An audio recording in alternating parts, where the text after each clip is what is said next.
2002 में मैं अपनी क्लास में था और मेरे क्लास में हमारे प्रोग्राम में एक सब्जेक्ट होता था कंप्यूटर इन एजुकेशन। तो वो दौर था जब यूनिवर्सिटीज़ में ऐसे वेल एस्टैब्लिश्ड लैब्स नहीं होते थे। मैं छोटी सी स्टेट यूनिवर्सिटी का प्रोडक्ट हूँ, तो हमारे पूरे डिपार्टमेंट में एक कंप्यूटर होता था और एक कंप्यूटर इंस्ट्रक्टर हफ्ते में एक दिन हमारी क्लास लेने आते थे। तो हमारी क्लास हो रही थी, हम सब ऐसे खड़े थे और एक ही कंप्यूटर पर 30 स्टूडेंट ऐसे घेर कर खड़े थे और वो एक ही पर्सन एक्सपर्ट उनको बता रहा था how to open it, how to close it, what is input device, what is output device, क्या स्क्रीन होती है, क्या माउस होती है, क्या मॉनिटर होती है। उन्होंने सब एक्सप्लेन कर दिया।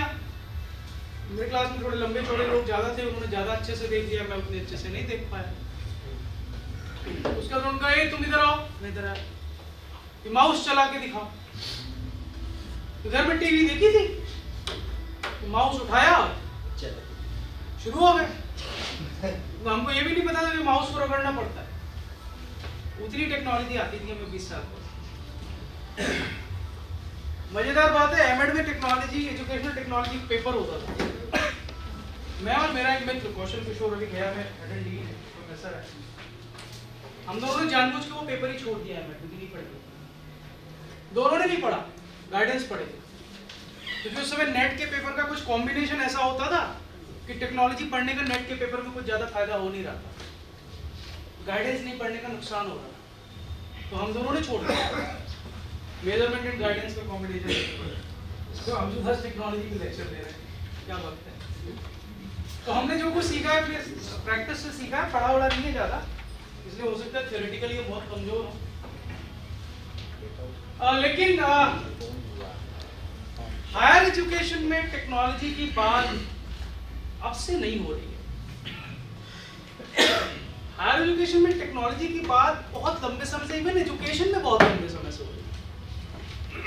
भले ही स्वयं प्रभा प्रोजेक्ट अपने आप में पैराडाइम इनोवेशन माना जाता हो 2016 में, बट हिंदुस्तान में टेलीविजन का उपयोग एजुकेशन के लिए नया नहीं है। 1960 में पोस्ट साइट प्रोजेक्ट हुए थे, टेलीविजन का यूज तब से कर रहे हैं हम लोग education.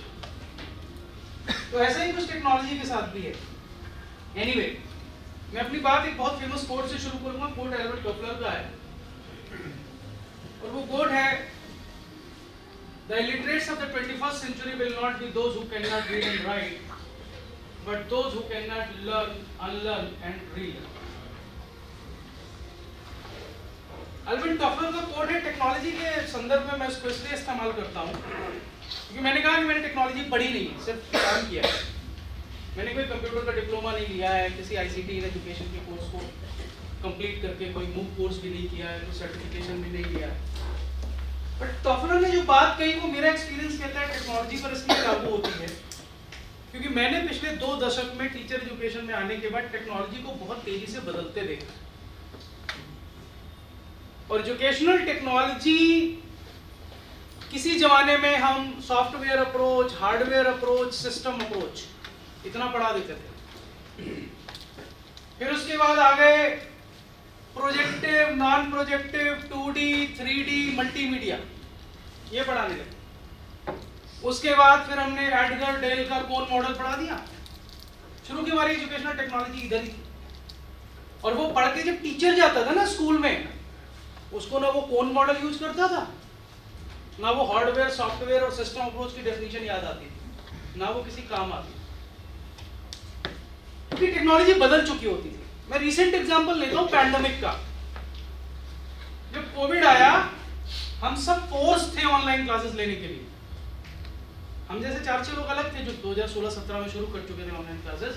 Otherwise generally higher education में टीचर्स ऑनलाइन क्लासेस नहीं लेते थे। कितने लोगों को ये फेसबुक अकाउंट बनाने के बाद अपने फ्रेंड को, दोस्त को, अपने स्टूडेंट को वो फ्रेंड लिस्ट में जोड़ने में डर लगता है। आज भी स्टूडेंट की फ्रेंड रिक्वेस्ट एक्सेप्ट नहीं करेंगे, है ना? लगता है ना? लेकिन उस दौर ने हमको सिखाया कि जो हमने नहीं सीखा वो हमने एक हफ्ते में सीख लिया अपनी प्रैक्टिस से। और कई बार जो सीखा वो भूल गए और वो फिर सीखना पड़ा। मैंने पहली ट्रेनिंग मूक पर ली थी, मतलब लर्निंग मैनेजमेंट सिस्टम पर ली थी 2010 में, और उस प्लेटफॉर्म का नाम था black board. Black board US में यूज होने वाला सबसे पॉपुलर LMS है, लर्निंग मैनेजमेंट सिस्टम है। अभी ब्लैक बोर्ड का एक रिप्रेजेंटेटिव इधर, वो पहले जियो में था, अभी ब्लैक बोर्ड का हो गया नेशनल हेड।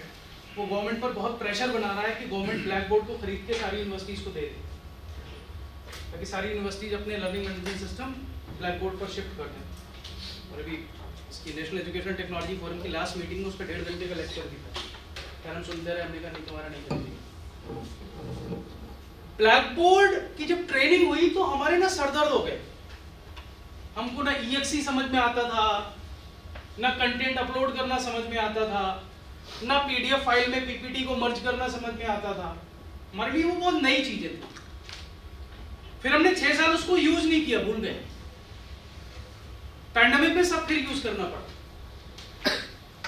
टेक्नोलॉजी में आपको नया भी सीखना पड़ता है, पुराना भी भूलना पड़ता है, और कई बार पुराना जो आप भूल चुके हैं वो दोबारा सीखना पड़ता है। टेलीविजन का यूज एजुकेशन में भूल गए थे। दूरदर्शन ने भी दोपहर का स्लॉट खत्म कर दिया था, वो सुबह का 6 से 7 बजे तक का स्लॉट था। जरूरत पड़ी तो स्वयं प्रभा तक जाना पड़ा, फिर से टेलीविजन को लाना पड़ा। So this code is very important in terms of technology, because if we want to use the technology, we should be ready to learn, unlearn and relearn. These are the 3 mantras. The second question is, present scenario जो है technology का, वो हमें कुछ चीजों के लिए force करता है। एक तो हम लोग अब ICT सपोर्टेड मॉडल से ICT इंटीग्रेटेड मॉडल की तरफ शिफ्ट हो गए।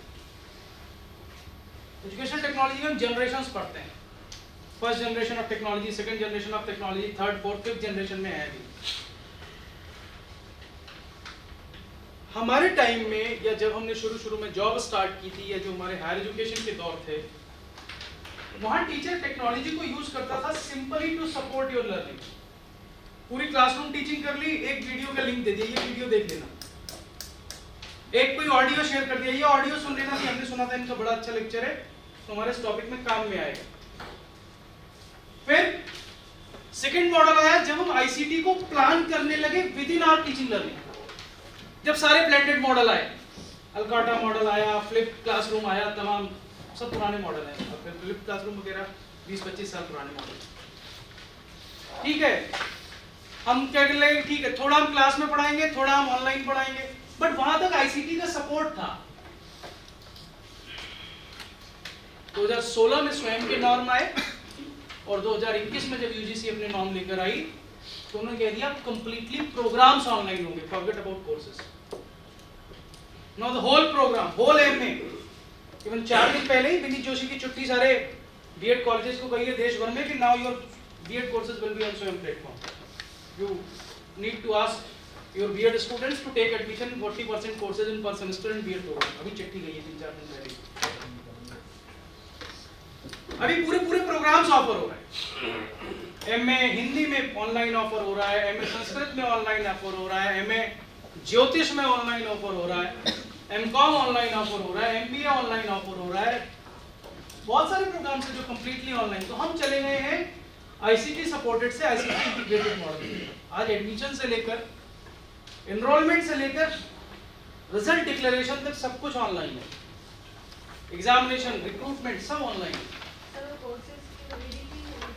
जी UGC ने उसका लेटर ऑलरेडी इशू कर दिया।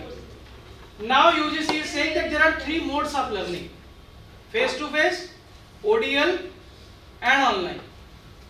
A learner can choose any one mode, or a learner can choose multiple mode.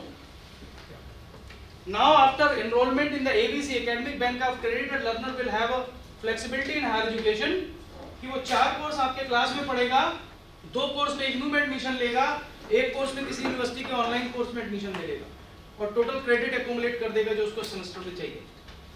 So there is a credit mobility facility after Academic Bank of Credit which was not there earlier, right? Second, the digital penetration has deepened. We all know that in India 5-6 years back the digital literacy was very less, even the digital devices were not there. अभी हम ये मान सकते हैं higher education में करीब 50% students तक digital devices की रीच है, उससे ज़्यादा अभी भी नहीं है। मेट्रोस के अलावा नहीं है, मुझे पता है नहीं है। प्रोग्राम्स आ गए, मूक्स आ गए, उसकी बात हमने कर ली। रेंज कम है, ये एक बड़ा प्लेयर हो गया। मैं तुम्हें आप लोगों को कल कहानी सुनाई थी स्वयं प्रभा की। 200 वाइस चांसलर्स में से केवल 3 राजी थे कि हम टीवी चैनल चलाएंगे, और इसीलिए फिर स्मृति ईरानी ने ये डिसीजन लिया कि भाई यूनिवर्सिटी के वाइस चांसलर्स तैयार नहीं है तो हम सब्जेक्ट वाइज चैनल शुरू कर देते हैं। और इसीलिए जब डीटीएच फर्स्ट स्टार्ट हुआ तो सब्जेक्ट वाइज चैनल लॉन्च हुआ। एजुकेशन का चैनल, हिस्ट्री का चैनल, ज्योग्राफी का चैनल, मैनेजमेंट का चैनल, इंजीनियरिंग का चैनल, कॉमर्स का चैनल, हर सब्जेक्ट का चैनल लॉन्च हुआ ना हायर एजुकेशन में। 32 चैनल्स लॉन्च हुए थे, जो ऑफिशियली लॉन्च हुए 9 जुलाई 2017 को, बट उनका सॉफ्ट लॉन्च हुआ था 15 अगस्त 2016 को। हम लोग 2016 से 2017 तक सिर्फ अपने कमरों में बैठ के चैनल चलाते रहे। एक और बड़ा चैलेंज आया है अभी हायर एजुकेशन में भी, स्कूल एजुकेशन में भी, that is app based market driven. अभी इतना ज्यादा एप्स का पेनिट्रेशन हो गया है। I am not talking about the apps through which you are creating a digital content, I am talking about the apps which are basically providing you the whole educational support, whether it is Unacademy, whether it is Byju's, whether it is other platforms. So a lot of challenge now teachers are facing in higher education through the content which is being delivered through different apps. और आज आप जो class में पढ़ाते हैं, आपका student कहता है ये तो हमने सर कल ही पढ़ा था। तो इस सब में एक सवाल खड़ा होता है कि अगर इतना डिजिटल पेनिट्रेशन हो जाएगा, नेशनल एजुकेशन पॉलिसी में करीब 80 जगहों पर टेक्नोलॉजी टर्म यूज हुआ है। 60-65 पेज की पॉलिसी है। जब पॉलिसी आई थी मैंने सबसे पहला काम यही किया था, सर्च बॉक्स में टेक्नोलॉजी डाल के ढूंढा था कितनी जगह टेक्नोलॉजी टर्म यूज हुआ है। 80 जगह है, 80 जगह 60-62 पेज की पॉलिसी में 80 टाइम्स टेक्नोलॉजी टर्म यूज हुआ है। मुझे लगा वाह मजा आ गया, 60 पेज में 80 जगह टेक्नोलॉजी, मतलब पॉलिसी में टेक्नोलॉजी के अलावा कुछ है ही नहीं। बाद में पता लगा कि खाली चैप्टर 20 को हो रहा है और कुछ नहीं, मैंने डिटेल पढ़ने में पता लगा, वो भी आधा अधूरा है। एनीवे, लेकिन the situation is that this question comes too often in our mind, being a teacher in a face to face system, that will technology replace the teacher ever. ये सवाल हमारे दिमाग में तब भी आया था जब हम बचपन में थे और कंप्यूटर इस देश में आया था, और 10वीं के हिंदी के पेपर में सवाल आता था, कंप्यूटर एक वरदान या अभिशाप, निबंध लिखिए। लिखते थे ना, कंप्यूटर एक वरदान या अभिशाप। इसके पहले विज्ञान के लिए भी, विज्ञान के लिए ठीक, वो मुझसे थोड़ा पहले का, उतना मुझे याद है।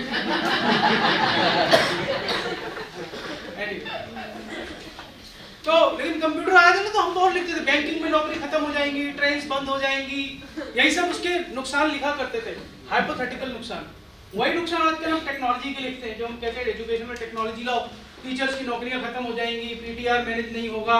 अभी परसों नरसों एक कोई भाषण दे दिया है हमारा फाइनेंस सेक्रेटरी, उल्टा सीधा उस पर बहुत विरोध हो रहा है, कह रहा है कि देश में टीचर्स ओवरलोडेड हैं, वो मतलब ओवर नंबर्ड है टीचर्स की, इतने टीचर्स की जरूरत नहीं है, हायर एजुकेशन में जरूरत से ज़्यादा टीचर्स हैं, हमको टीचर्स कम करने चाहिए, हमको उनको फाइनेंसेस कम करनी चाहिए। पूरा लंबा चौड़ा भाषण है, सारा टीचर एसोसिएशन देश भर का बवाल मचाया हुआ 4 दिन से, बड़े रिप्रेजेंटेशंस दे दिए। एनीवे, इस सवाल का जवाब जो मेरे पास है वो ये है कि technology will never replace a teacher, but a teacher who is not using technology may be replaced by a technology enabled teacher. This is the answer to this question. Why? Because what I have seen when I have started my channel in 2016, which was a teacher education channel for स्वयं प्रभा, अचानक से मेरे sir पे बम फोड़ दिया गया। एक दिन मिनिस्ट्री में शास्त्री ग्राउंड में बुलाया और बोले ऐसा है, वो संसद में कानून पारित हो गया है कि सारे देश के सारे टीचर्स को ट्रेन करना है। एनआईएस को दे दिया गया है डीएलएड ऑफर करने के लिए। उनका ठीक है, एनआईएस 15 लाख टीचर्स को पढ़ाएगा, तो एनआईएस पढ़ाएगा, मेरे से क्या लेना? नहीं, चैनल तो तुम्हारा ही यूज होगा, प्रोग्राम तो तुमने बनाने। बोला मैं कहां से प्रोग्राम बनाऊंगा? बोले नहीं, 6 महीने में 1200 वीडियो प्रोड्यूस करने करो, 1200 वीडियो प्रोड्यूस करने 6 महीने में करो। बड़ी मुसीबत हुई लेकिन किए, सिर्फ व्हाट्सएप से, सिर्फ व्हाट्सएप से। The only tool which I have used to manage the whole channel was WhatsApp. कुछ यूज नहीं किया मैंने उसके अलावा। मैं नहीं जानता था 10-15 लोगों से ज्यादा को, लेकिन WhatsApp पर कनेक्ट करते करते देश भर से लोग ढूंढे और 250 लोगों ने रिकॉर्डिंग की उन 6 महीनों में। तो टेक्नोलॉजी जरूरत तो है, इसको हम डिनाई नहीं कर सकते। हमारे सामने जो मेजर चैलेंजेस हैं, पहला चैलेंज है डिजिटल इलिटरेसी अमंग टीचर्स। मैं ये नहीं कह रहा कि आपको मोबाइल चलाना नहीं आता, मैं ये भी नहीं कह रहा कि आपके पास डिजिटल डिवाइस नहीं है, मैं ये भी नहीं कह रहा कि आपके हाथ में स्मार्टफोन नहीं है। पर पैंडेमिक से पहले हम में से कितने लोग स्मार्टफोन का यूज एकेडमिक करते थे, और पैंडेमिक के बाद कितनों ने करना बंद कर दिया पोस्ट पैंडेमिक में। How to use social media in education, हम लोग एक्सपेरिमेंट करते हैं। इंडिया से एक जर्नल छपता था एनसीईआरटी से, Indian journal of educational technology. पिछले एडिशन में उसमें बड़ा अच्छा आर्टिकल छपा था। दिल्ली की एक कॉलेज की स्कूल की टीचर है, उसने 12th क्लास में केमिस्ट्री पढ़ाने के लिए ट्विटर का यूज किया था। पूरा एक्सपेरिमेंट ही ट्विटर पर था। आई थिंक गुलाटी समथिंग ऐसे ही कुछ नाम है ना उसका, आईसीटी अवार्ड पे उसका पेपर, उसने ट्विटर से पूरी केमिस्ट्री पढ़ा दी। एक अजीता है उधर मुंबई में, अजीता देशमुख, उसने पॉडकास्टिंग से पूरा प्रोग्राम बना दिया, पूरा कोर्स बना दिया पॉडकास्टिंग से। बहुत सारे ऐसे टीचर्स हैं, लेकिन सब में नहीं है ये प्रॉब्लम ना, कुछ लोगों में है।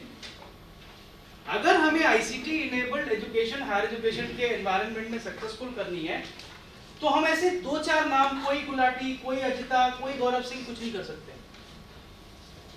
Until or unless in every institution 2 or 3 people are not working in this direction, और टेक्नोलॉजी में काम करने के लिए थोड़ा पगला बनना पड़ता है, उसके बिना होता नहीं। दूसरा चैलेंज है डिजिटल फोबिया। मैंने कल आपको करिकुलम का एग्जांपल दिया था मध्य प्रदेश का, शायद आप ही लोगों को दिया था। कंप्यूटर से डर लगता है, ऑनलाइन आने से डर लगता है, ऑनलाइन क्लास लेने से डर लगता है, प्राइवेसी ब्रीच हो जाएगी, डेटा हैक हो जाएगा, मेरे अकाउंट से सारे पैसे निकल जाएंगे, मैं इस मोबाइल से कैसे कोई प्लेटफॉर्म में इसी मोबाइल का यूज करता हूं बैंक में, मैं इस मोबाइल का यूज नहीं करूंगा क्लासरूम में। डिजिटल कंटेंट से फोबिया है, because digital resources are open to all and equally accessible. So if you are thinking that okay, I am teaching through one resource and this is the best resource, I think you are fooling yourself.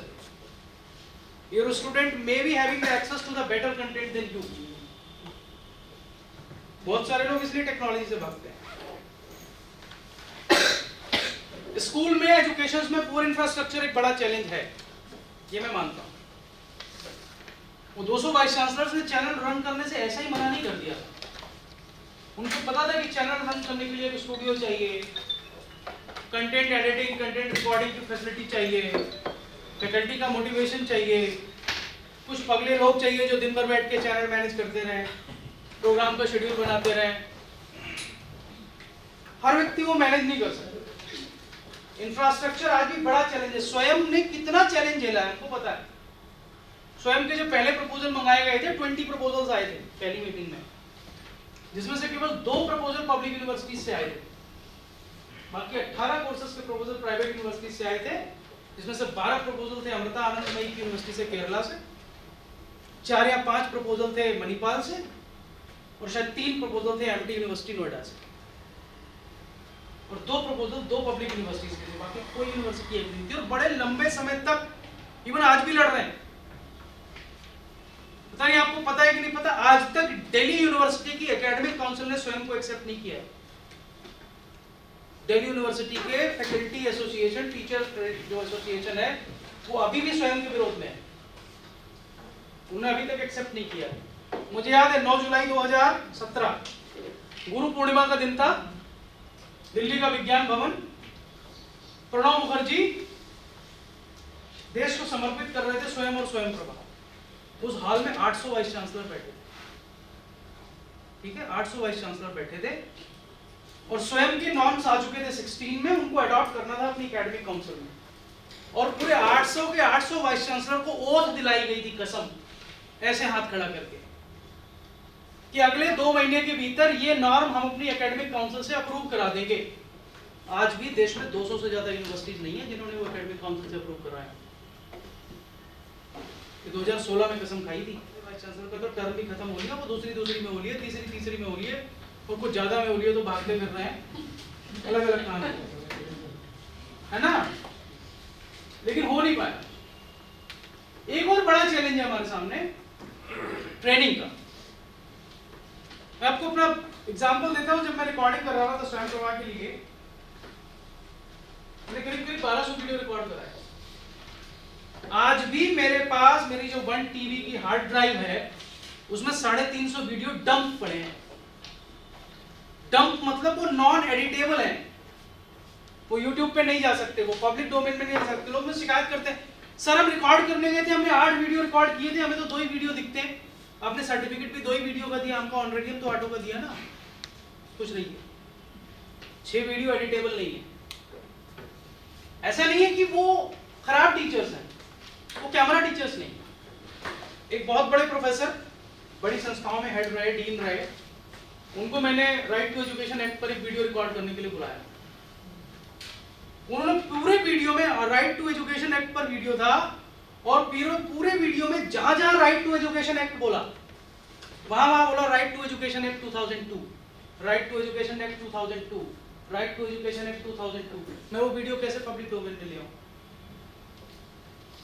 या तो मैं उनको दोबारा TAD और flight का ticket देके बुलाऊं, फिर audit objection होगा। सरकारी सिस्टम में लोग जानते हैं एक काम का पेमेंट 2 बार नहीं दे सकते, वो वीडियो एडिट नहीं हो सकता। तो how to face camera, how to write creative content, how to develop audio, develop video, how to manage a learning management system, there are many things in which still the trainings are very less.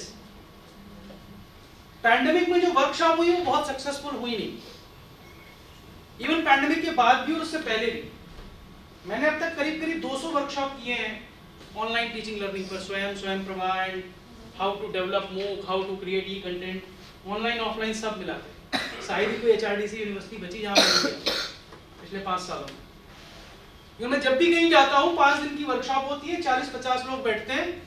उनके coordinator को बोल कहता हूँ मुझे 6 महीने बाद बताना है 50 में से 5 लोग अगर तैयार हो जाए कोर्स बनाने को तो ये वर्कशॉप सक्सेसफुल है। आज तक मुझे ऐसी कोई वर्कशॉप नहीं मिली जहाँ मैंने 5 दिन सिखाया और अभी भी 5 लोग उसके कोर्स बना रहे हैं। This is the reality. तो खाली वर्कशॉप करा लेने से, ट्रेनिंग प्रोग्राम करा लेने से नहीं होगा। आप इंफ्रास्ट्रक्चर तो दीजिए, आप फैसिलिटी तो दीजिए। आप उस टीचर को बोलेंगे नहीं जी तुमको पूरे 16-18 घंटे तो पहले क्लास लेनी है 5 दिन में, है ना, पूरे 18 आवर का वर्कलोड दिखाओ। वर्कलोड दिखाने के बाद फिर परचेज कमेटी में, स्पोर्ट्स कमेटी में, डिसिप्लिन कमेटी में, इस कमेटी में, उस कमेटी में और 4-4 घंटे लगाओ, और फिर उसके बाद स्वयं का कोर्स ऑफर करो जिसके लिए 3 घंटे रोज रात को तुम्हें काले करने हैं। और सब बीएड वाले तो रंगोली भी डालो, सब डालो जी। अरे आपने तो रंगोली कराई, हमने तो खाना बनाने की कंपटीशन कराई है बीएड कॉलेज में। क्या बात कर रही है? 8.5 साल हमने बीएड कॉलेज में अपने करियर की शुरुआत में पढ़ाया, इग्नू में बहुत बाद में आया। हमारे पास तीनों सिस्टम का अनुभव है। तो वो बड़ी प्रॉब्लम है। लेकिन फिर भी हमें अगर डिजिटल एजुकेशन को पॉपुलराइज करना है तो कुछ स्किल्स हैं जो हमें टीचर्स में डेवलप करनी होगी। पहली स्किल है हैविंग बेसिक आईसीटी स्किल्स। एक तो सबसे बड़ी प्रॉब्लम ये है ना कि आईसीटी क्या है, ये अपने आप में एक बड़ा डिफिकल्ट और बड़ा आसान शब्द है। नाम नहीं लूंगा, यहाँ बहुत सारे लोग जानते हैं। हमारे विद्यार्थी रहा, ये दीप्ति से पहले वाले बैच में पीएचडी कर रहा था हमारी यूनिवर्सिटी में, वो भी दिल्ली यूनिवर्सिटी में एसोसिएट प्रोफेसर है। वो आया अपनी पीएचडी का प्री सबमिशन देने, जो कल सर आए थे ना उनका रिसर्च स्कॉलर था, वो आया प्री सबमिशन देने। जी मैंने एक्सपेरिमेंटल स्टडी करी है। अच्छा जी क्या करी है? मैंने आईसीटी से पढ़ाया एक क्लास को आईसीटी से नहीं पढ़ाया। बोले भी कौन सी आईसीटी से पढ़ाया? आईसीटी से तो कोई नहीं पढ़ा सकता ना, आईसीटी तो एक कॉमन टर्म है, एक वेग टर्म है। तुमने पावर पॉइंट से पढ़ाया, तुमने किसी इंटरेक्टिव मीडिया से पढ़ाया, तुमने कोई ऑडियो वीडियो से पढ़ाया, वो बताओ एक्सपेरिमेंट क्या किया? कहता I am the best expert of technology in the whole country. NCERT में तो मेरे बिना कुछ होता ही नहीं है टेक्नोलॉजी में। And you are questioning me. उसने अपने सुपरवाइजर को बोला इन्होंने जितने क्वेश्चन पूछे मैं एक का भी जवाब अपनी थीसिस में इनकॉर्पोरेट नहीं करूंगा। सुपरवाइजर ने कहा तू इनकॉर्पोरेट नहीं करेगा मैं अपनी थीसिस पे लिखूंगा ही नहीं कि ये सबमिटेबल है।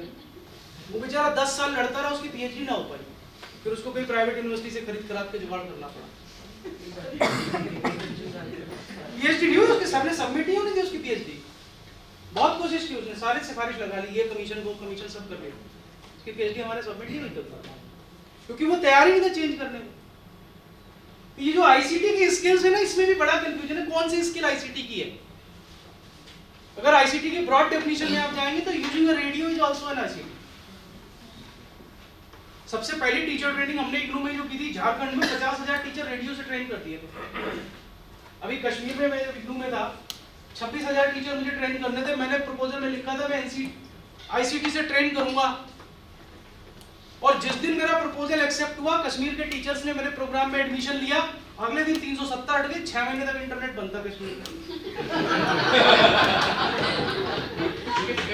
सही बता रहा हूँ, मेरा रियल एक्सपीरियंस है।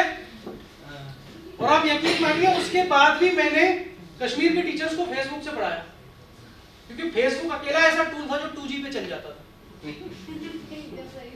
फेसबुक की सबसे बड़ी खूबी है फेसबुक और यूट्यूब की कि आपकी जो बैंडविड्थ है उसके अकॉर्डिंग वो एडजस्ट हो जाता है।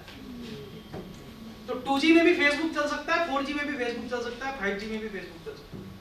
मुझे पता नहीं था, मैं कश्मीर गया बहुत परेशान था, तो उधर के एक एजुकेशन मिनिस्टर ने मुझको बोला अरे सर जी आप फेसबुक यूज करो ना।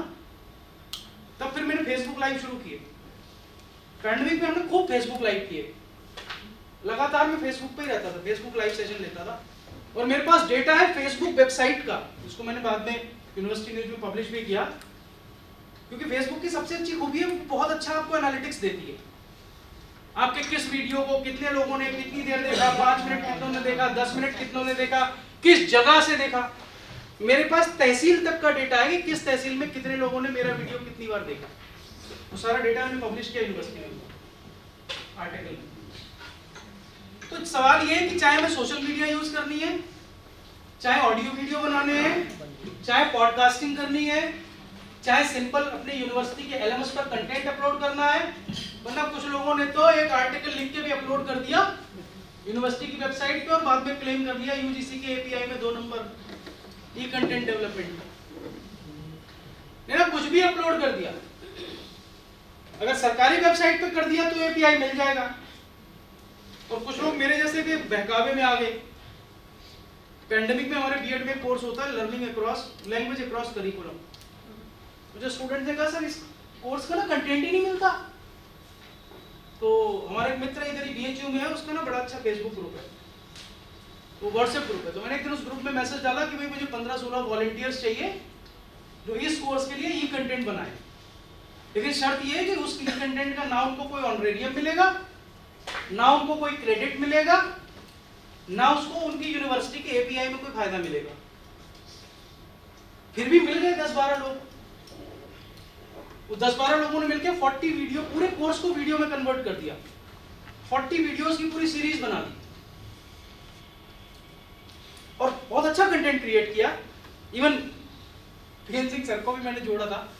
मैंने सर को भी बोला था कि सर आप भी उसमें सर यूनिवर्सिटी में होते थे, मैंने कहा सर आप भी कुछ 2 वीडियो बना दीजिए कि सर लैंग्वेज के हैं। तो सर बेचारे उतना टेक्नोलॉजी यूज करते नहीं, फिर भी सर एक दिन अपने बेटे को लेके गए अपने क्लास में, खाली क्लास में, बेटा उनका मोबाइल लेके खड़ा हुआ, सर ने ब्लैक बोर्ड पे पूरा क्लास पढ़ाया, पूरा रिकॉर्ड करके मुझे भेजा। और देखो ऐसा रिकॉर्डिंग आ रही है। मैंने कहा सर ये एडिटेबल नहीं है, मैं इसको यूज नहीं कर पाऊंगा क्योंकि आपको थोड़ा साइलेंट प्लेस चाहिए, क्लास में वॉइस बहुत इको हो रही है। तो कहा ठीक है यार फिर तुम किसी और से कराओ, मुझसे खाली कंटेंट एडिटिंग करा लेना, ये लोग सही बोल रहे हैं नहीं बोल रहे हैं मैं ये देख लूंगा। एनीवे, तो सवाल ये कि जो आईसीटी स्किल्स है ना, इसका मैं इतनी एग्जांपल देके ये कहना चाहता हूँ कि बहुत ब्रॉड कैनवास है और हम में से हर एक व्यक्ति हर एक चीज का एक्सपर्ट नहीं हो सकता।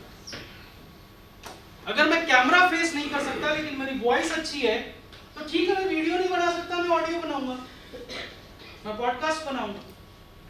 मेरी ना आवाज अच्छी है ना मैं वीडियो कैमरा फेस कर सकता हूं, बट मैं लिख अच्छा सकता हूं, मैं पीडीएफ में कंटेंट क्रिएट करूंगा। आईसीटी में टेक्सचुअल कंटेंट भी होता है ना, केवल ऑडियो वीडियो तो होती नहीं है। but we need to learn what we can do better. How can we contribute? Second, मैंने कहा ability to use social media. Pandemic में बड़ा अच्छा सोशल मीडिया टूल आया, मैंने उसमें बहुत एक्सपेरिमेंट किया जिसका नाम था क्लब हाउस। पता नहीं आप में से कितनों ने ज्वाइन किया कि नहीं किया, but club house chat politics में लीक बहुत हुई। एक बार रवीश कुमार की चैट लीक हो गई थी, एक बार किसी और की चैट लीक हो गई थी। बहुत अच्छा टूल है, चलो ट्राई करते हैं। Club house is the audio media and next generation social media. उसमें केवल ऑडियो चैट होती है, उसमें ना आपको कुछ टाइप करना पड़ता है ना अपनी शक्ल दिखानी होती है, अपना प्रोफाइल पिक्चर डाल दीजिए और ग्रुप डिस्कशन होता रहता है, कंटिन्यूअस चलते रहते हैं। बहुत पॉपुलर चैट है। मैंने उसको यूज किया स्टूडेंट्स के साथ, मैंने इंटीग्रेट किया अपने एक स्वयं कोर्स में, थोड़े दिनों के लिए यूज किया। It is group, one on one also and group also, both possible, but it's a live media. People can come join speak, come join speak, come join speak. So it's like your WhatsApp group in the form of audio. So you can listen to them. So it's also a good tool. तो चाहे WhatsApp हो, Telegram हो, फिर लड़ाई शुरू हो गई, WhatsApp अच्छा है कि Telegram अच्छा है, तो Telegram पे जंप कर गए। फिर थोड़ी देर बाद Telegram की कमियां शुरू करी तो Signal पे जंप कर गए, फिर Signal से Snapchat पे जंप कर गए, Twitter पे जंप कर गए। इतने सारे सोशल मीडिया हैं, but the question is how to use it for educational purpose. We need to learn.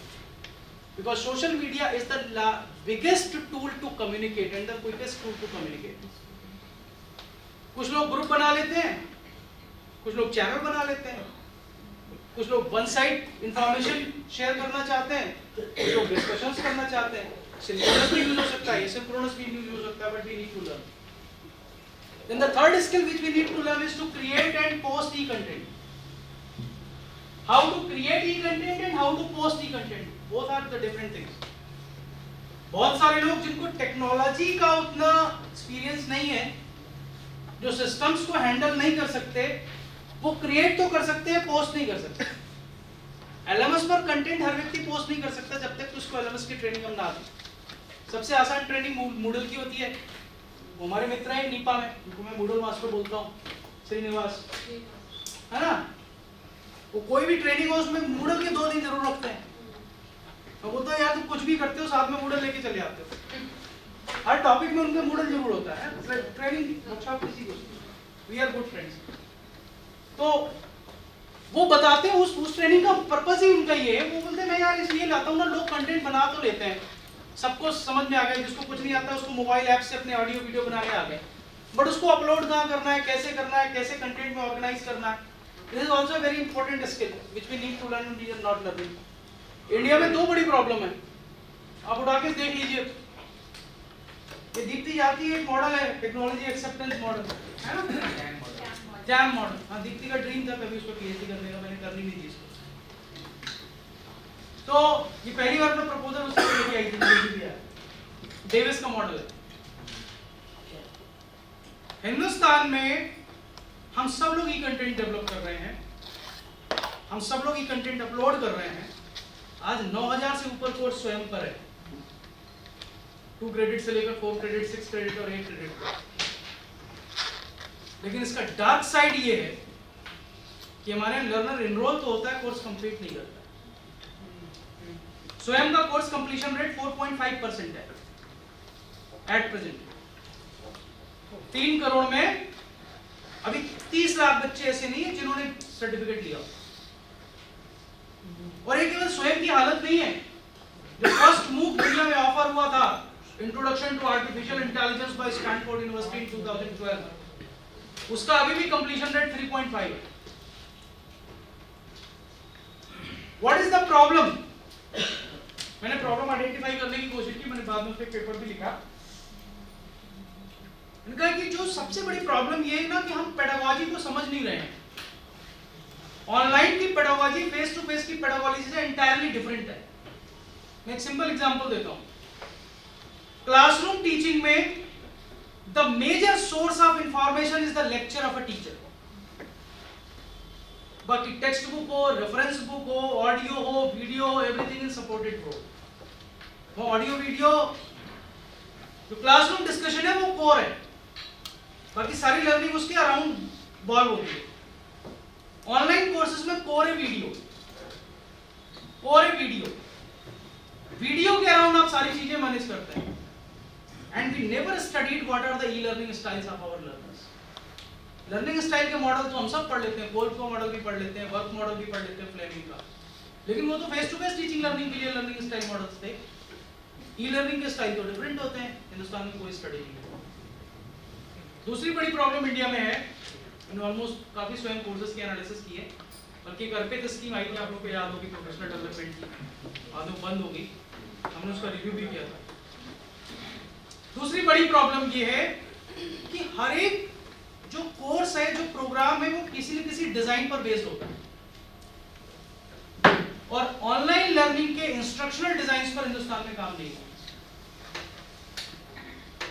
Instructional design के नाम पर हम एडी के आगे आज भी नहीं बढ़े।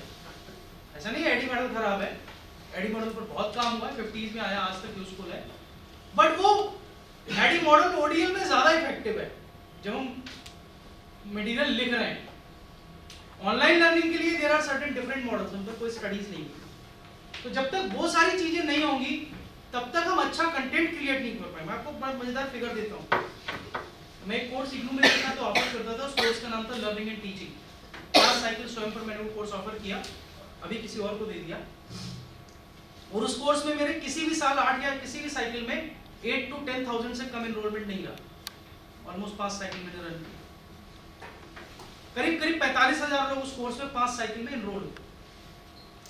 बट उस पूरे कोर्स में इंक्लूडिंग इंट्रोडक्टरी वीडियो ऐसा एक भी वीडियो नहीं है जिसकी व्यूअरशिप 45,000। 45,000 लोगों ने उसका इंट्रोडक्टरी वीडियो तक नहीं देखा। Forget about the content. उस कोर्स में आज भी ऐसी वीडियो हैं जिसमें 45,000 स्टूडेंट एनरोल होने के बावजूद उसकी व्यूअरशिप 45। 45 लोगों से ज्यादा वीडियो नहीं देखा। इसका मतलब कि जो हमारा कोर कंटेंट है, जिसके अराउंड हम पूरी टीचिंग लर्निंग को डिजाइन कर रहे हैं, वही लर्नर को अट्रैक्ट नहीं कर रहा है। स्वयं का सबसे बड़ा ड्रॉबैक है कि उसके वीडियो का फॉर्मेट बहुत खराब है। टॉकिंग हेड्स हैं, एक एक्सपर्ट आएगा, कैमरे पर बोलेगा, स्क्रिप्ट लेके आएगा, सामने टीवी पे चला दोगे, वो पढ़ता रहेगा और आप बस रिकॉर्ड करते रहोगे। वो लर्नर ही बंद कर देता है 30 सेकंड के बाद। वो स्वयं तो देता नहीं है एनालिटिक्स, फेसबुक देता है आपका एनालिटिक्स। फेसबुक वीडियो करके देखो, वो पहला एनालिटिक्स आपको 30 सेकंड में देता है कि आपको जब आपने फेसबुक लाइव शुरू किया तो कितने लोग आपको देख रहे थे, और 30 सेकंड में कितने लोगों ने ड्रॉप कर दिया। सॉरी मैडम, मुझे चुटकी बजानी पड़ी, कोई बात नहीं, खाने का असर है। राइट? तो ये जो प्रॉब्लम है ना, हम में से बहुत सारे लोग करना तो चाहते हैं लेकिन सर्टेन स्किल्स डेवलप नहीं कर रहे हैं। एक और चैलेंज है हमारे सामने, find and evaluate authentic web based content. ये चैलेंज को मैं इसलिए चैलेंज बोलता हूं, हम लोगों ने पैंडेमिक में बहुत सारा वेब बेस्ड कंटेंट यूज किया। मैं आपको एक सिंपल एग्जांपल देता हूं। हमें अपने क्लास में बच्चों को पढ़ाना है cell division, meiosis and mitosis. हमने पढ़ानी थी, हमने क्या किया, हम YouTube पे गए, मियोसिस और माइटोसिस पर बहुत सारे वीडियोस थे, हमने वीडियो देखे, उसमें से 8-10 वीडियो के URL कॉपी किए और एक व्हाट्सएप ग्रुप बनाकर स्टूडेंट्स को पुश कर दिए, ये वीडियो देख लेना, है ना। जो मियोसिस और माइटोसिस 15 मिनट की क्लास में टीचर समझा सकता था, उसके लिए टीचर ये एक्सपेक्ट करता है स्टूडेंट्स वो 10 वीडियो देखे, 8 घंटे, 300 मिनट देखे वीडियो। ये टीचर का काम नहीं है कंटेंट पुश करना। कंटेंट का बम्बार्डमेंट ऑनलाइन टीचिंग लर्निंग का कांसेप्ट नहीं है। हमने करना क्या था, हमने वो 10 वीडियो पहले खुद देखने थे, मोस्ट अप्रोप्रिएट वीडियो आइडेंटिफाई करना था, वो वीडियो किसी टास्क के साथ इंटीग्रेट करना था, और तब वो वीडियो लर्नर को पुश करना था। मैंने बाद के स्वयं कोर्सेज में जब ये देखा कि लोग वीडियो नहीं देख रहे हैं, तो मैंने थोड़ी चतुराई की। मैं जो वीकली क्विज देता हूं ना अपने कोर्स में, वो मैं क्विज के सारे सवाल केवल वीडियो से देता हूं, टेक्स्ट से देता ही नहीं। तो वीडियो नहीं देखोगे तो मेरा क्विज क्वालीफाई नहीं कर पाओगे। कैसे भी तो व्यूअरशिप बढ़े, at least they should watch and learn ना। So that is the problem. Many of us, we just find a content and push it.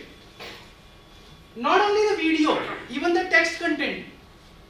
हम कोई, मान लो मुझे कल आपको पढ़ाना था क्रिटिकल थिंकिंग, और मुझे क्रिटिकल थिंकिंग पर डीवी का एक आर्टिकल मिल गया, जॉन डीवी का, 17-18 पेज का आर्टिकल है। मैंने कहा to understand critical thinking more read this article.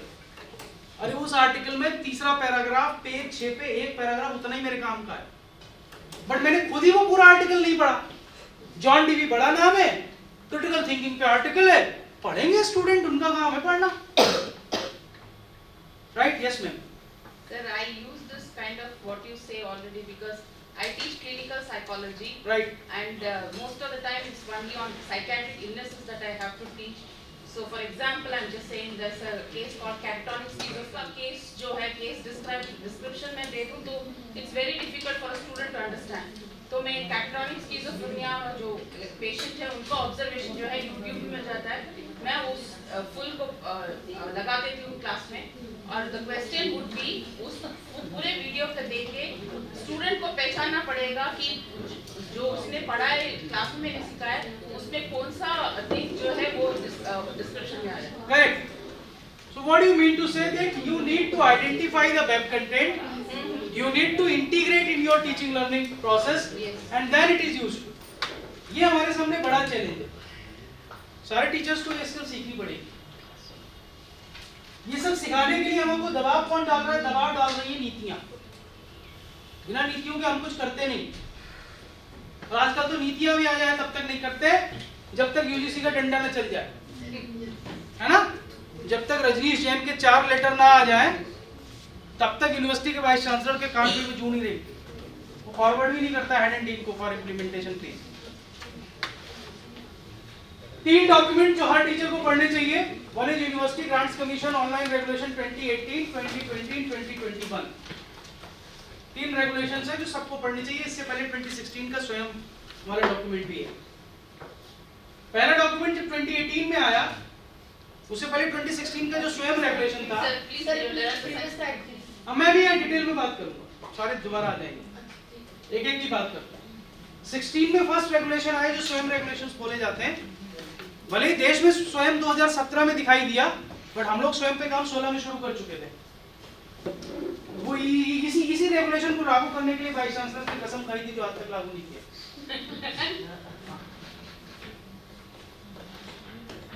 उसमें कहा गया था कि हर एक इंस्टीट्यूशन को 20% कोर्सेज हर सेमेस्टर में स्वयं से लेना अलाउ करना होगा अपने स्टूडेंट्स को। 20% कोर्सेज का मींस कि अगर एक सेमेस्टर में वो 5 कोर्स पढ़ता है तो 5 में से 4 कोर्स वो क्लासरूम में पढ़ेगा, 1 कोर्स वो स्वयं पर पढ़ेगा। उस समय तक एबीसी नहीं आया था, क्रेडिट ट्रांसफर स्कीम नहीं आई, ये उससे पहले का डॉक्यूमेंट। दूसरा इसमें कहा गया था कि जो भी स्टूडेंट क्रेडिट अर्न करेगा, पेरेंट इंस्टीट्यूशन उसको क्रेडिट इक्विवेलेंस देगा, और कोई भी यूनिवर्सिटी स्टूडेंट को क्रेडिट मोबिलिटी के लिए रिफ्यूज नहीं कर सकती। बड़े अच्छे लगते हैं, सीरियल का नाम नहीं है ये, रिलेशंस, ये डॉक्यूमेंट, ये डॉक्यूमेंट्स अच्छे लगते हैं। मैंने बोला बड़े अच्छे लगते हैं, कुछ लोगों के दिमाग में राम कपूर आ गए, तो राम कपूर की बात नहीं कर रहा हूँ। जब हम इनकी निटी-ग्रिटीज पढ़ते हैं ना, तब चैलेंज आता है हमारे सामने। क्रेडिट ट्रांसफर के लिए ये बहुत टेक्निकल प्रोसेस है कि every university need to map its curriculum with the Swayam course curriculum, and if there is a 70% equivalent between both the curriculum, only then the university can allow the credit transfer for that course। खाली course के title से credit transfer नहीं होगा, curriculum mapping होनी चाहिए। 3 बार UGC की चिट्ठी सारी यूनिवर्सिटीज को गई है कि आप अपने प्रोग्राम की करिकुलम मैपिंग करके हमको बताइए कि कौन कौन से कोर्स आप अडॉप्ट करेंगे। बहुत कम यूनिवर्सिटीज ने वो एक्सरसाइज की। जब ये सफल नहीं हुआ तो दूसरे रेगुलेशन आए 2018। अच्छा, इसकी मैं एक बड़ी मजेदार बात बताता हूँ। 2018 में यूजीसी ने कहा कि सारी यूनिवर्सिटी जिनकी रैंकिंग 3.26 से ऊपर नैक स्कोर है या वो एनआईआरएफ में टॉप 100 के अंदर है, अगर दोनों कंडीशन वो फुलफिल करते हैं तो वो ऑनलाइन प्रोग्राम ऑफर कर सकते हैं। ये 2018 में कहा। 2013 में यूजीसी का एक पब्लिक नोटिस निकाल के देखिएगा, 2009 और 2013 दो बार आया। यूजीसी ने कहा no university in this country can offer an online program. If any university is offering an online program, that program is invalid. Even IGNOU जैसी यूनिवर्सिटी को अपने 13 प्रोग्राम बंद करने पड़े। ठीक है, 4 साल में अचानक से परिवर्तन आ गया। 4 साल में अचानक से परिवर्तन आ गया, 16 में नॉर्मल आया, 18 में ये आ गए। यहाँ भी बड़ा मजेदार खेल हुआ, ये एंड बहुत खतरनाक हो गया। इस पूरे रेगुलेशन में जो सबसे खतरनाक शब्द था वो ये एंड था, कि आपको 3.26 भी होना चाहिए और NIRF के टॉप 100 में होना चाहिए। अभी आज का जमाना हो तो बड़ी प्रॉब्लम है। आज तो जो NIRF के टॉप 500 में नहीं है वो 3.87 ला रहा है। इवन IISc बेंगलोर का उतना स्कोर नहीं आ रहा है, JNU का उतना स्कोर नहीं आ रहा है जितना एक स्टेट यूनिवर्सिटी और एक प्राइवेट यूनिवर्सिटी लेकर आ रही है। मैं भी सुबह सुबह अरविंद और हम लोग टहल रहे थे, बात कर रहे थे, भाई आजकल तो NAC में A++ ऐसे बढ़ रहा है जैसे रेवड़ी बढ़ रही है। रोज खबर आ जाती है ये यूनिवर्सिटी A++, हम जैसे लोग तो टेंशन में आ जाते हैं, A लायक भी नहीं है, वो A++ लिए चले आ रहे हैं। रेवड़ी, हाँ लखनऊ वालों से पूछो, यूपी में आओगे रेवड़ी नहीं खाओगे तो कैसे खाओगे? स्टेशन पड़े रास्ते में लखनऊ की तो गुलाब रेवड़ी है। Anyway, let's come back. So इस एंड ने प्रॉब्लम क्या की, जब इस एंड की एनालिसिस हुई तो पता लगा कुल मिलाकर 17 या 18 इंस्टीट्यूशंस हैं जो इन दोनों कंडीशंस को फुलफिल कर रहे हैं। फिर अगले रेगुलेशन में इस एंड को हमने और कर दिया। हाँ अभी दिखाता हूँ, अगले में और हो गया, आप नोट करके रख लो। और कुछ शर्त रखी गई, उनको सेपरेट ऑनलाइन कोर्स बनाना होगा, लेकिन एक और शर्त जोड़ दी। अभी भी ये शर्त मुझे बहुत परेशान कर रही है।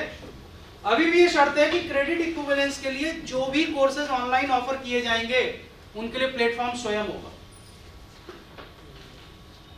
और स्वयं पर इंडिविजुअली मुझसे ज्यादा कोर्स पूरे देश में किसी ने ऑफर नहीं किए। 5 कोर्स ऑफर किए मैंने स्वयं।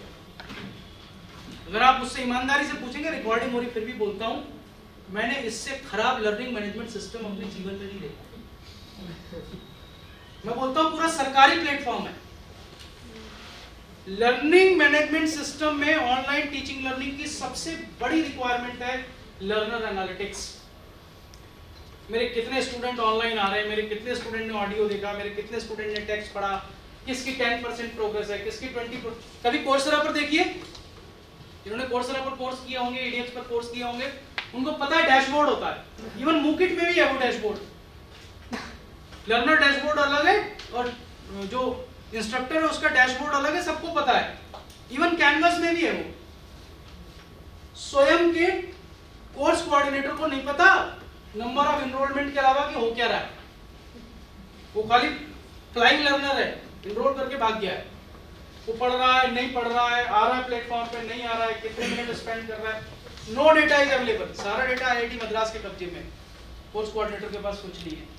तो ये अभी और चेंज होना है, अगले रेगुलेशन में शायद चेंज हो जाएगा। 20 में जब रेगुलेशन आए तो मैंने कहा ना सबसे बड़ा चेंज उन्होंने क्या किया, ये और जोड़ दिया। 2020 में गलती समझ में आई, 76 इंस्टीट्यूशन क्वालिफाई किए। एक बड़ी प्रॉब्लम थी हिंदुस्तान में टेरिटोरियल ज्यूरिसडिक्शन। ODL को सबसे ज्यादा नुकसान इसी टर्म ने पहुंचाया। इग्नू को छोड़कर देश में ऐसी कोई यूनिवर्सिटी नहीं थी जो अपने स्टेट या अपने डिस्ट्रिक्ट से बाहर ओपन ऑनलाइन के कोर्सेज ऑफर कर सकती थी। ये छूट केवल 2-3 इंस्टीट्यूशन को थी, एक इग्नू को थी, एक मन्नू को थी, और तीसरे ने कभी ऑफर नहीं किया, वो वर्धा वाली यूनिवर्सिटी थी, महात्मा गांधी अंतरराष्ट्रीय हिंदी विश्वविद्यालय। बाकी किसी को छूट नहीं थी, बाकी सबको अपने स्टेट में अपनी ज्यूरिसडिक्शन में ही ऑफर करना था। और उसी वजह से कितने सारे लोगों ने एमटेक की डिग्री खरीदी थी नागालैंड और मेघालय की यूनिवर्सिटी से, और बाद में उस पर सवाल उठ गए, है ना। तो ये पहली बार आया कि अब टेरिटोरियल ज्यूरिसडिक्शन लागू नहीं होगा, ये 2020 में चेंज आया। लेकिन यहां एक और नया ट्विस्ट आ गया, वो 20% बढ़ के अभी 40% हो गया। अब एक सेमेस्टर के 5 कोर्सेज में से एक स्टूडेंट 2 कोर्स स्वयं से कर सकता है, 3 कोर्स आपकी क्लास में पढ़ेगा। वो ना आपसे पढ़ेगा ना आपका एग्जाम देगा। 3 कोर्स का 3 का आपका एग्जाम देगा, 2 का एग्जाम वो स्वयं पर देगा और क्रेडिट ट्रांसफर का आपसे मांगेगा। हालांकि प्राइम मिनिस्टर चाहते थे 60% हो, लेकिन एकेडमिक्स उस समय एग्री नहीं किए। उनकी बड़ी इच्छा थी कि 60% कर दिया जाए। फिलहाल 40% पर एग्रीमेंट हुआ। मैपिंग मैंडेटरी हुई, जो नहीं कर पाए हम लोग। जब तक ये सब हो पाता तब तक नेशनल एजुकेशन पॉलिसी आ गई। जो मैंने कहा 80 जगह टेक्नोलॉजी शब्द को इस्तेमाल करती है, तो मैं तो कहता हूँ टेक्नोलॉजी के लिए जन्नत, दिखाता हूँ कितनी जन्नत है। नेशनल एजुकेशन पॉलिसी का एक फंडामेंटल प्रिंसिपल है, पेज 5 पर फंडामेंटल प्रिंसिपल्स लिखे हैं, उसमें टेक्नोलॉजी को लेकर फंडामेंटल प्रिंसिपल है that extensive use of technology in teaching learning, removing language barriers, increasing access to the divyang students and educational planning and management. यानी कि पॉलिसी टेक्नोलॉजी के यूज को लेकर बहुत एम्बिशियस है। पॉलिसी टेक्नोलॉजी का यूज केवल टीचिंग लर्निंग में नहीं चाहती, पॉलिसी एजुकेशन के हर डायमेंशन में टेक्नोलॉजी का यूज चाहती है, चाहे वो लैंग्वेज बैरियर्स को रिमूव कर। The best example is the AICT software for machine translation.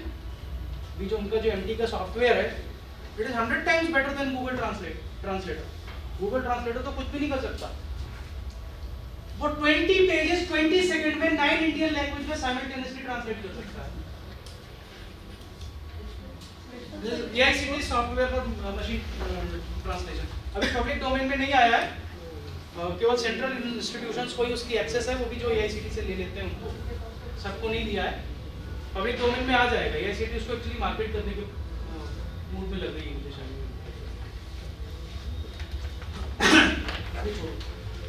मैंने चैप्टर से कुछ लिए हैं।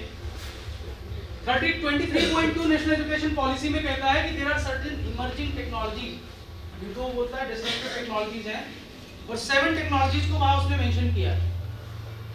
Artificial intelligence, machine learning, blockchain, smart board, handheld computing devices, adaptive computer testing and other educational softwares and hardware.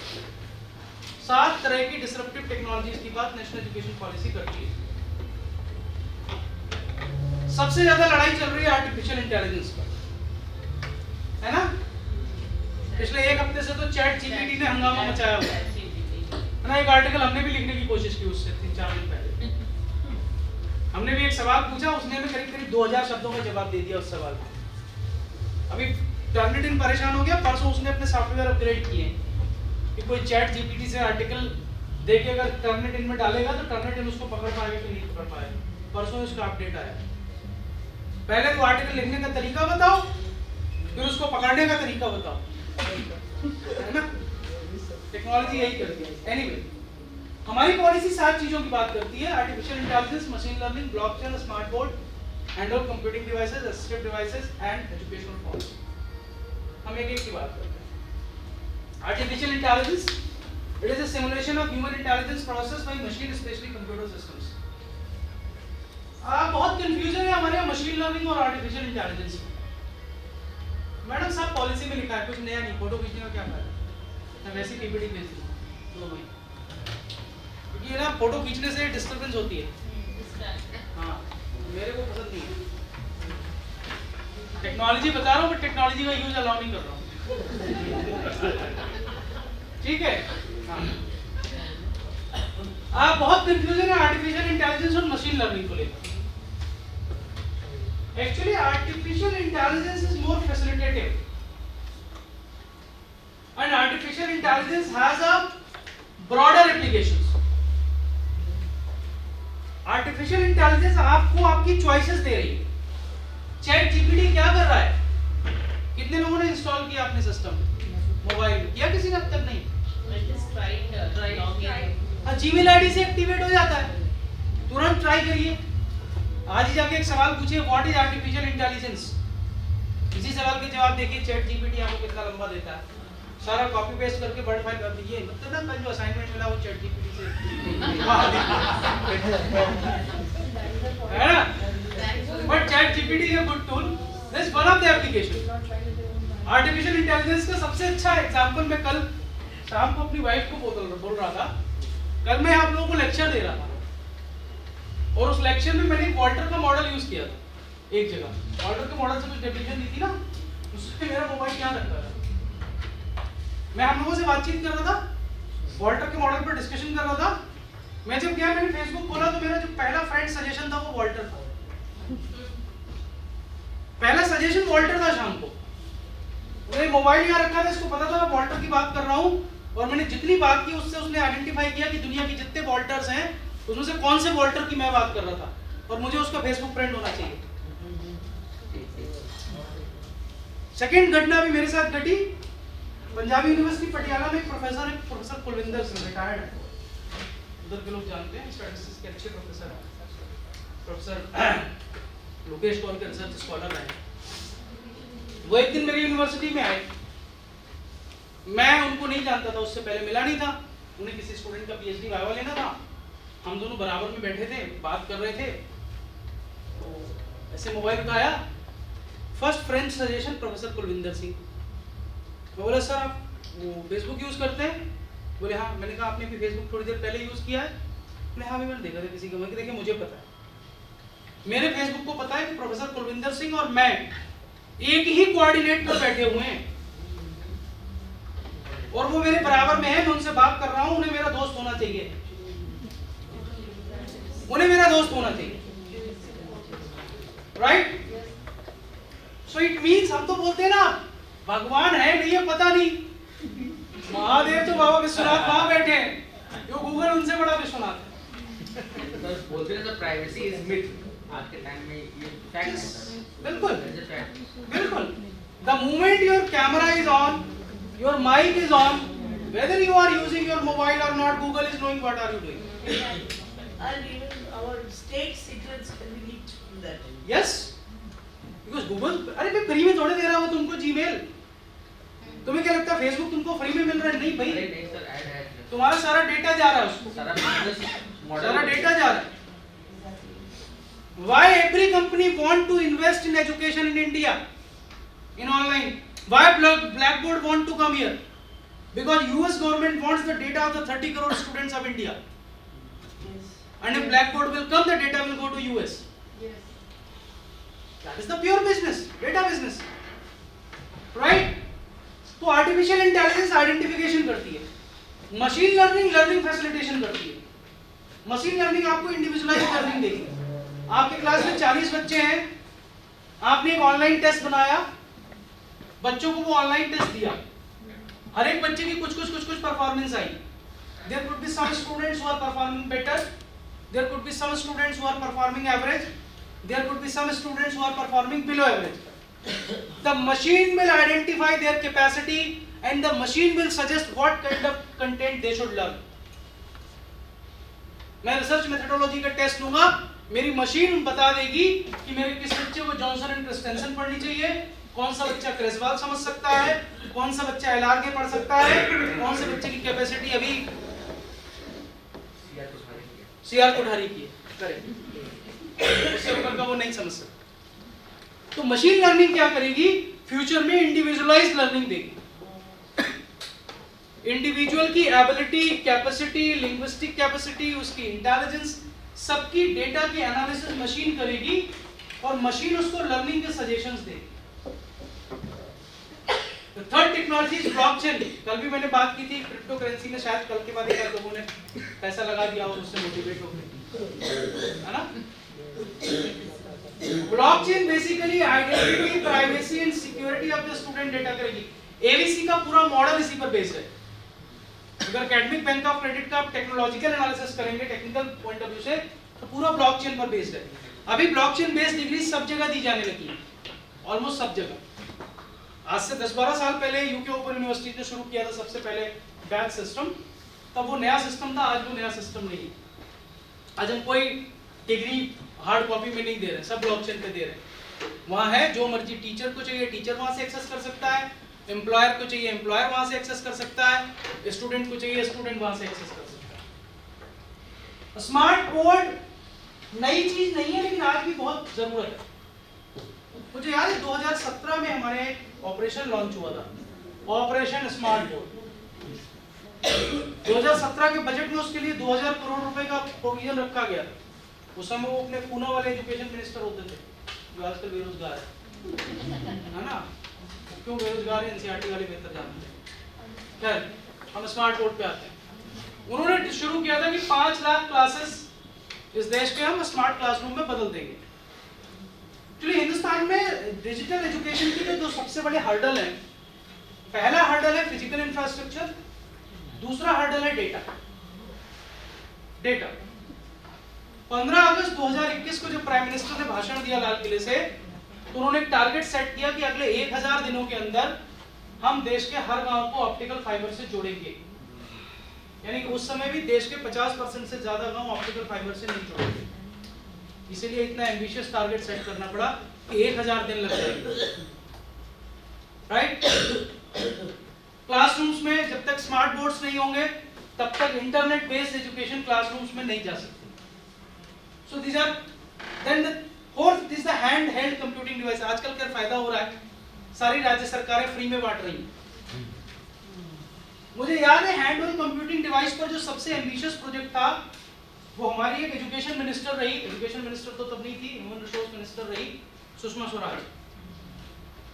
Sushma Swaraj ने अपने जमाने में एक बहुत एम्बिशियस प्रोजेक्ट शुरू किया था जिसका नाम था ऑपरेशन आकाश, राइट? और उस समय, ये तब की बात बता रहा हूँ, बीजेपी की पिछली गवर्नमेंट 2003 उनके आसपास आई, 2002-2003 का उस समय उनका ये प्रोजेक्ट था कि हम 1000 रुपए की कीमत का एक टैबलेट बनाएंगे, आकाश उसका नाम होगा। खैर हमने वो प्रोटोटाइप देखा भी है, उस पर काम भी किया है, हमने तो ऑर्डर भी किया था, आया नहीं। वो उसके बाद प्रोजेक्ट ही बंद हो गया क्योंकि वो कंपनी के साथ सरकार बदलते ही मामला बदल जाता है ना, हर सरकार की अपनी फेवरेट कंपनी होती है, ठीक? बट उस प्रोजेक्ट में जो खूबी थी वो ये थी कि उसमें हम प्री लोडेड कंटेंट देंगे ताकि स्टूडेंट को इंटरनेट की जरूरत ना पड़े। इवन जो ईपीजी पाठशाला प्रोजेक्ट था, ईपीजी पाठशाला प्रोजेक्ट का भी एक डायमेंशन ऑफलाइन कंटेंट का था, उसमें ऑनलाइन में जरूरत नहीं थी, आपको सारा कंटेंट। इवन बृहस्पति जो सॉफ्टवेयर बना था उसमें भी ऑफलाइन कंटेंट का ऑप्शन था कि जिनके पास इंटरनेट नहीं होगा वो भी लर्निंग मैनेजमेंट सिस्टम पर पढ़ सकते हैं। लेकिन ये जो रिक्वायरमेंट है हैंड ऑन कंप्यूटिंग डिवाइसेस, ये बहुत इंपॉर्टेंट है। इसके बिना हम लर्नर तक नहीं पहुंच सकते, लर्नर को नहीं पढ़ा सकते। अगर उसे पढ़ाना है तो ये प्रोजेक्ट पूरा करना होगा, और पॉलिसी एक्सेप्ट करती है कि अभी देश में इस एरिया में बहुत काम करने की जरूरत है, जिसको पॉलिसी ने क्लियरली कहा है कि देश में बहुत बड़ा डिजिटल डिवाइड है। इंडियन लैंग्वेज के प्रमोशन के लिए टेक्नोलॉजी दो काम करती है, जो पॉलिसी के चैप्टर 2 और चैप्टर 4 में कहा गया है। पहला तो यह है कि टेक्नोलॉजी को यूज होना है इंडियन लैंग्वेजेस के बीच ब्रिज होने के लिए, ब्रिजिंग के लिए। आज केरल में बहुत सारी इंस्पिरेशनल कहानियां हो सकती हैं, तमिलनाडु में बहुत सारी इंस्पिरेशनल कहानियां हो सकती हैं, अरुणाचल में कोई इंस्पिरेशनल कहानी हो सकती है जो वहां के लिटरेचर में है, लेकिन हमारे बच्चों को नहीं पता। हमारे नॉर्थ के लिटरेचर में कुछ कहानियां हो सकती हैं जो साउथ के बच्चों को नहीं पता। So technology will convert the content into multiple languages and it will reach to the learners through machine. एक तो पॉलिसी इस पर बात करती है, दूसरा हमारी जो क्लासिकल लैंग्वेजेज हैं उनको पॉपुलराइज करने की बात करती है, जिसके लिए संस्कृत और बाकी सारी कितनी क्लासिकल लैंग्वेजेज, कोई लैंग्वेज वाला है भी इधर? Any from the language faculty? कितनी है क्लासिकल लैंग्वेज सर देश में? अप्रूव्ड क्लासिकल लैंग्वेजेज कितनी है? लैंग्वेज वाले को बोलने दीजिए, तुक्का नहीं लगाइए। I don't know, sir. Anyone know? Sanskrit and Tamil. No, I'm not talking the languages in schedule. वो तो 22 मैं कॉन्स्टिट्यूशन के लैंग्वेजेस की बात नहीं कर रहा हूँ, तमिल क्लासिकल लैंग्वेज। हालांकि लड़ाई काफी और लैंग्वेजेस भी लड़ रही हैं। पहले डेफिनेशन ये थी कि जिस लैंग्वेज का रिटन लिटरेचर 2000 साल या उससे पुराना है उसको हम क्लासिकल लैंग्वेज मानेंगे। तो शुरू में तमिल, मलयालम, कन्नड़ा और संस्कृत, इनको ही हमने क्लासिकल लैंग्वेज माना था। उसके बाद फिर थोड़ी और स्टेट्स ने लड़ाई लड़ी तो फिर हमने उसमें तेलुगु को जोड़ लिया और उड़िया को जोड़ लिया। अभी मराठी वाले भी लड़ाई लड़ रहे हैं, हमारी भी जोड़, राइट? वो तो पॉलिटिक्स है। जिस देश में राज्यों का बंटवारा ही भाषा पर हुआ हो, 1956 का स्टेट रिकॉन्स्टिट्यूशन कमीशन पूरा लैंग्वेज पर रिकॉन्स्टिट्यूशन किया था ना स्टेट्स का, तो वहां ये सब पॉलिटिक्स तो होगी anyway. So what you said now? Can you translate that in English? हाँ, जो स्टेट्स रिकॉन्स्टिट्यूशंस हुए थे ना, पूरे राज्यों का जो पुनर्गठन हुआ था, राज्य पुनर्गठन आयोग। भाषा क्या है? No, can you translate that in English? It was in state reorganization और reconstitution commission. You can search it. History of education वाले बेटर जानते हैं। हाँ, 1956 में हुआ था जी, देशों का, सारे राज्यों का भाषा के आधार पर बंटवारा। आज भी कर्नाटक और महाराष्ट्र लड़ाई लड़ रहे हैं,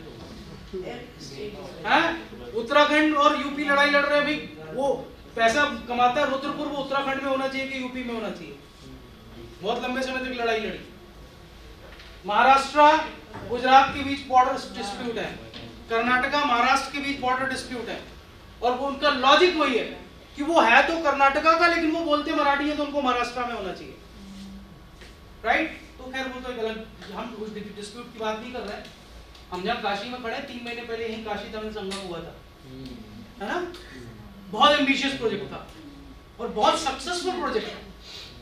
फॉर्चुनेटली वो वही दौर था जब तुम लोगों के इंटरव्यू हो रहे थे, नहीं? मैं उस समय इधर आया था काशी में, मैंने देखा था उसका बीएचयू में पूरा लंबा चौड़ा मेला लगा हुआ था। बहुत एम्बिशियस प्रोजेक्ट था। तो अभी लैंग्वेज बैरियर्स को दूर करना है, पॉलिसी उसकी बात कर रही है। क्लासरूम बनते रहेंगे, हम आगे आते हैं। ये स्कूल टीचर्स के लिए, इसको छोड़ देते हैं।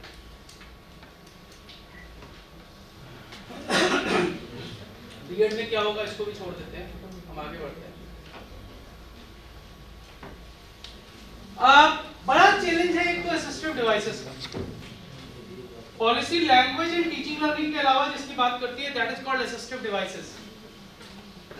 To facilitate the inclusion in the classroom, the role of assistive devices is very important, and without technology, those devices are not possible. मैं अभी पिछले साल CIT एक कंपटीशन कराती है, अभी भी उसका अभी 10 फरवरी लास्ट डेट थी। चिल्ड्रन ऑडियो वीडियो ई कंटेंट डेवलपमेंट का क्या नाम है उसका, ऑल इंडिया ऐसे करके होता है ना? हाँ, तो मैं उसकी ज्यूरी में था, तो हमारे पास एंट्रीज आई थी। एक को हमने अवार्ड दिया था, उसका बड़ा अच्छा कॉन्सेप्ट था।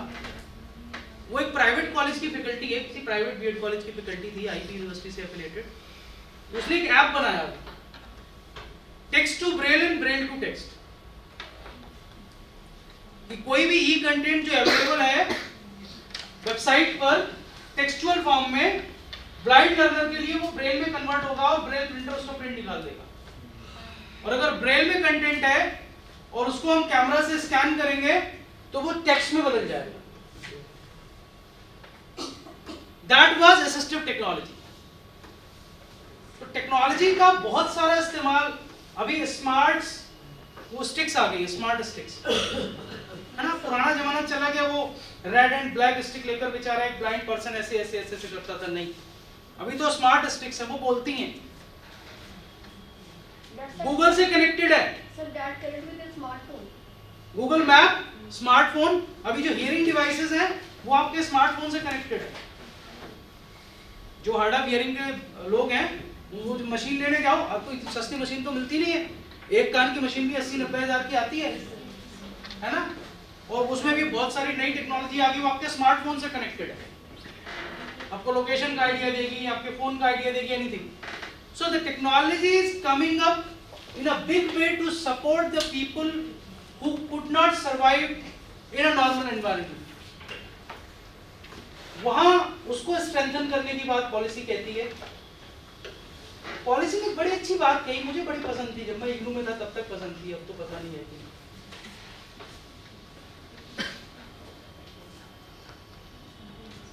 पॉलिसी में एक लाइन लिखी है, ODL and online education provide a natural path to increase the access to quality higher education. मैं इसको हमेशा बिलीव करता हूँ, मैं इसलिए बिलीव करता हूँ, it's not a criticism for the face to face system, मैं फिर उसी सिस्टम का हिस्सा हूँ और उसी सिस्टम से निकला था। But in face to face system the quality of the content delivered to the learner is depend upon the access and interest of the teacher who is delivering the content. अगर एक teacher PD पाठक की किताब पढ़ के जिंदगी भर पढ़ा है तो वो पीडी पाठक के आगे कुछ नहीं पढ़ाएगा, राइट? उसी टीचर ने अगर अनीता बुलफ्रॉग पढ़ रखी है तो वो अनीता बुलफ्रॉग पढ़ाएगा। मींस द कंटेंट जिसका एक्सपोजर स्टूडेंट को क्लासरूम में मिलता है वो लार्जली डिपेंड करता है the reach of the content, reach to the content of the teacher. कि जो क्लास में पढ़ा रहे हैं, आप जो पढ़ा रहे हैं, अगर आप अपने पढ़ाने में बेईमानी कर रहे हैं, आप अच्छा कंटेंट यूज नहीं कर रहे हैं, आप अच्छी किताब से नहीं पढ़ा रहे हैं, तो किसी भी यूनिवर्सिटी का करिकुलम कितना भी अच्छा हो, उसकी डिलीवरी अच्छी नहीं होती, क्योंकि university curriculum face to face में बहुत वेग होता है, कीवर्ड्स में होता है। कुछ जगह तो सेंटेंसेस होते हैं, कुछ जगह तो 2-2 शब्द होते हैं।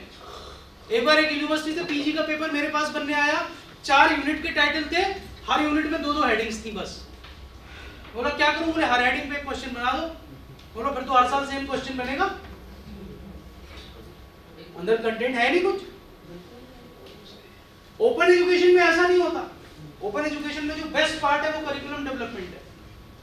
वहां सबसे ज्यादा रिगरस एक्सरसाइज अगर कोई होती है तो करिकुलम डेवलपमेंट होती है, क्योंकि वो केवल कोर्स प्लान नहीं करते, वो कोर्स का टाइटल प्लान करते हैं, टाइटल के अंदर ब्लॉक प्लान करते हैं, ब्लॉक के अंदर यूनिट प्लान करते हैं, हर यूनिट के अंदर क्या कंटेंट आएगा, क्या सब कंटेंट आएगा, उसके क्या रिसोर्सेज होंगे, सब प्लान करते हैं। तो जब ओपन एजुकेशन सिस्टम या ऑनलाइन एजुकेशन सिस्टम में कोई लर्नर पढ़ता है तो आप जो मिनिमम क्वालिटी इंश्योर करते हैं वो across the boundaries of the classroom plan करते हैं। जैसे मेरा एक कोर्स है रिसर्च एथिक्स एंड प्लेजरिज्म, मैंने 2022 में ऑफर किया था, अभी 3rd साइकिल उसका एनरोलमेंट स्टार्ट हुआ है फरवरी से।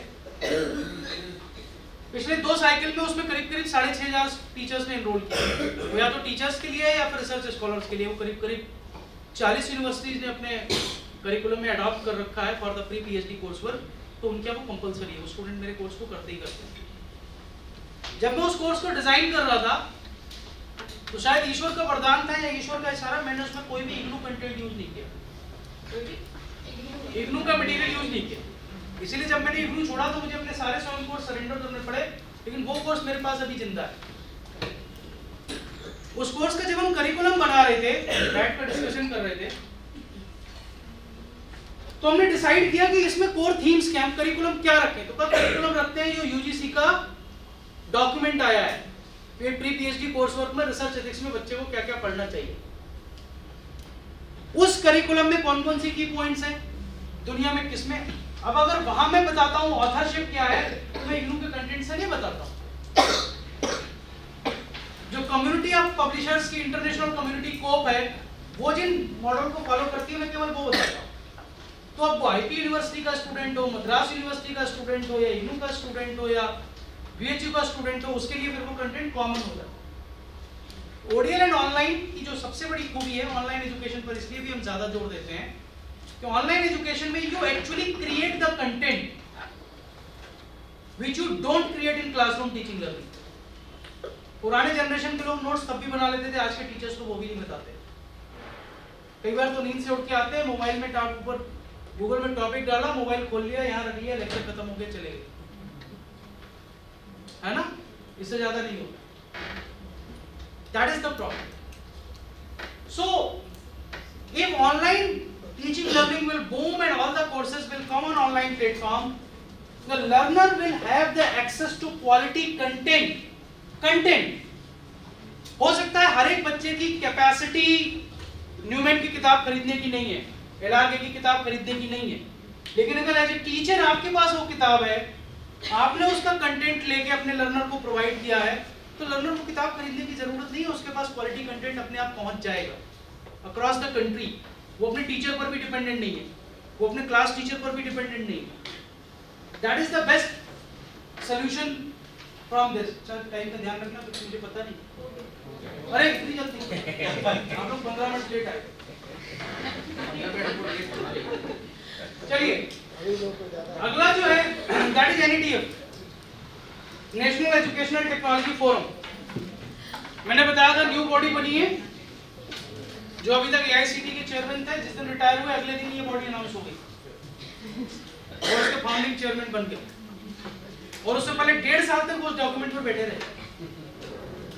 फाइनल नहीं होने दिया उन्होंने, डॉक्यूमेंट उसी दिन फाइनल हुआ जिस दिन उनका रिटायरमेंट था, अगले दिन वो एनईटीएफ के चेयरमैन बन गए।